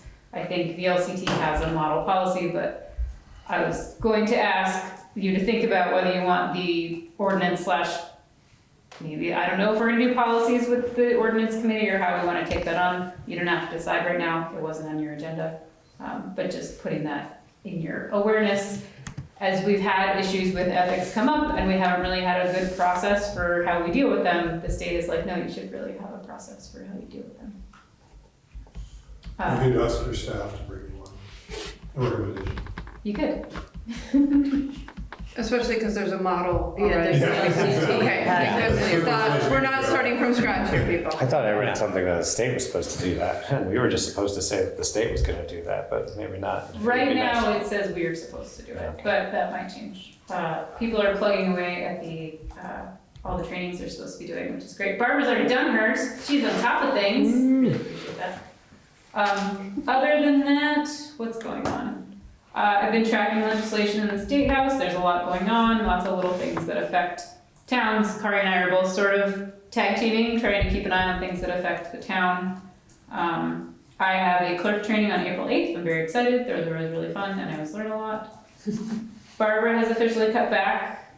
She's in the office 2 days a week, and she's mostly working from home the other days. She'll like jump in, like when I was doing interviews with Kari, she came for an hour and was at the office, so I could do that. But it seems to be going really well. She seems to be happy and comfortable, and Kari and I have not noticed any issues so far, so that's going well. Manageable. Great. Yeah. What was in it? It's the time of year when we get lots of tax bill requests for people doing their taxes, overweight permits, people calling us about the roads, how muddy they are, whether they can get their big truck up this big road to deliver things. So that's kind of what's been, most of our calls and visits have been about. And dog registrations, the deadline for not paying a late fee is April 1st. We've gotten a lot of dog registrations. And in a fun bit of news, my dog is now, some of you have seen, at the town office. We're giving this a shot. She is struggling with being home by herself all the time because she's 15 and a half and she's just old. But so far, she's only howled at the UPS guy and Tyler. So, and she's been there 4 days, so I think she's doing great. Two of the nicest people. I know. They always know. Thanks, Tegan. Thanks. Financial report. Yeah, so really briefly, February report, we're 2/3 of the way through the fiscal year. Revenue is on track. Well, it will be above budget by the end of the year. General government expenditure, 73% of budget. So I'm fairly confident we'll come in under budget because we've made most of the big expenditures. And then highway department, we're at 84%. Running high on materials, so I'm not as confident that we'll be under budget. That's budgeted expenditures. We brought in more revenue through a couple grants, so that will help. But that's one we're monitoring more closely. And then general fund balance, we're in good shape. We have, and this is taking into account, we have one large education tax payment to go. Taking that into account, our estimate of that, we have $549,000 in assets less liabilities. So feel good about that. That's about $200,000 more than we had this time last year. Nice trend. I was happy to read that here. Yeah. That's a good thing. Yeah. Thank you, Kari. And then just transitioning to thing, I wanted to share with you something that's come up recently. So remember we applied for and got a grant to do road inventory. The state requires us to every 5 years update our inventory of hydrologically connected road segments. So within 100 feet of water, and there are 1,362 of these segments. Does it ever change? Almost as many as the ash trees. So many. So we have a grant. It's $10,700, and we have to match 20%. So about 13 grand, up to 13 grand that can be spent. And I was assuming that we would hire someone to do this, be like a summer job. And it needs to be done by October 2027, but it'd be great to get it done this year and have it out of the way. And as luck would have it, we had a highly qualified person express interest in working for the town. So, I'm not making any assumptions about who we would hire, but I am interested in going forward so that we can get started this summer. My initial thinking is that this would be a seasonal, full-time position, $25 an hour, not benefit eligible. I consulted CDRPC because they did the inventory last time. So I think it's going to be about 300 hours of work, something like that, roughly. And so we have more than enough funding, I believe, with this $25 an hour. So that's the thinking, and I just want to share that with you and see, should I go ahead? Do you want me to bring back a more formal proposal next time? Or So this is an inventory that has to be done periodically. every 5 years. If we do it 2 years early, We'll be good. we then have to do it No, it won't need to be done again until 2032. Okay. It's the same deadline for every town. Oh, okay, okay. It'll be great, thank you. Yeah. It's okay to do it early. I think it sounds appropriate to try to define a scope of work for that individual relative to those terms, and then maybe the next meeting come back with a proposal to just hire them if we have the funds in the budget to do so. Oh, so actually start a hiring process? Or define things, then get your approval, then start hiring? Even with a candidate, we should put Yeah, it you should out do step there. We one have to go first. through the Oh, absolutely. standard hiring process. Yeah, Yep. to scope out what the job would be yes, right? That's what you're asking. Yeah, but It's getting late.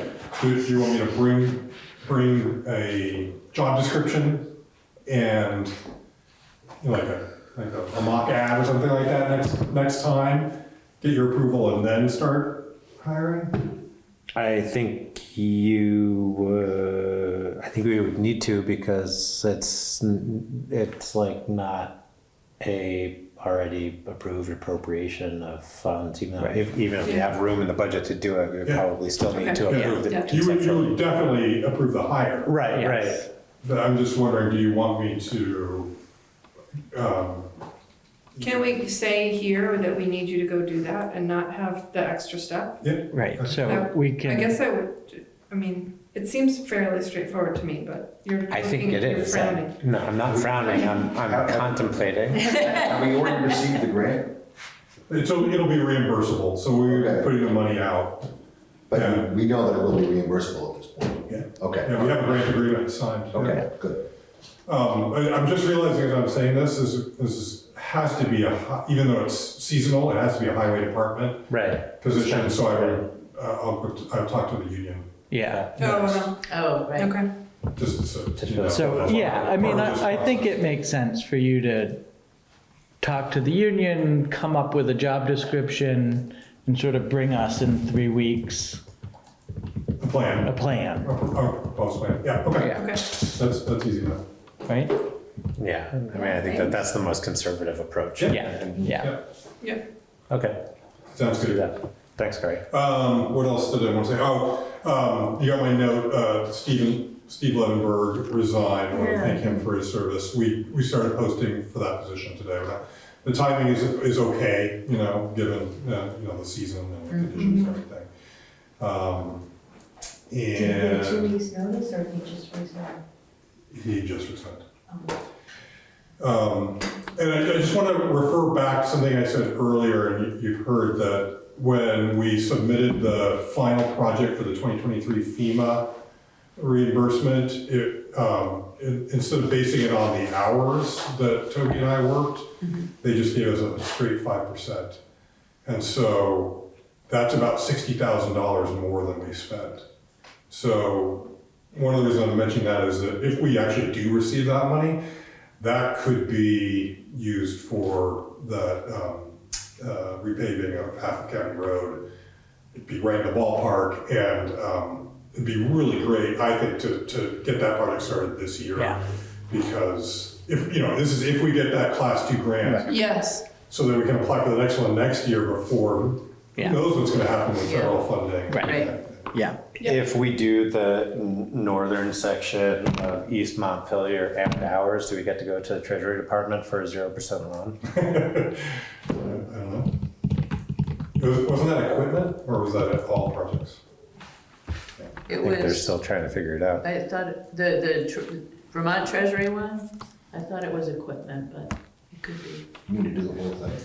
Bond it. I'm just saying, that's still short of whatever the 1 mile amount is in the last, it was $100,000 per mile. Right, so we were last talking about maybe doing 1.5 because halfway seems That's what you good, and so I'm just wondering if we take that plus maybe trying to finance it at 0% if we work to do it with, because they didn't do the full section of County Road. I'll take a look at that. Okay, that was it. Motion to adjourn? Anybody want to say? Second. Thank you for your report, Kari. Thank you. Second. Aye. All in favor? So moved, none opposed, et cetera. Thank you.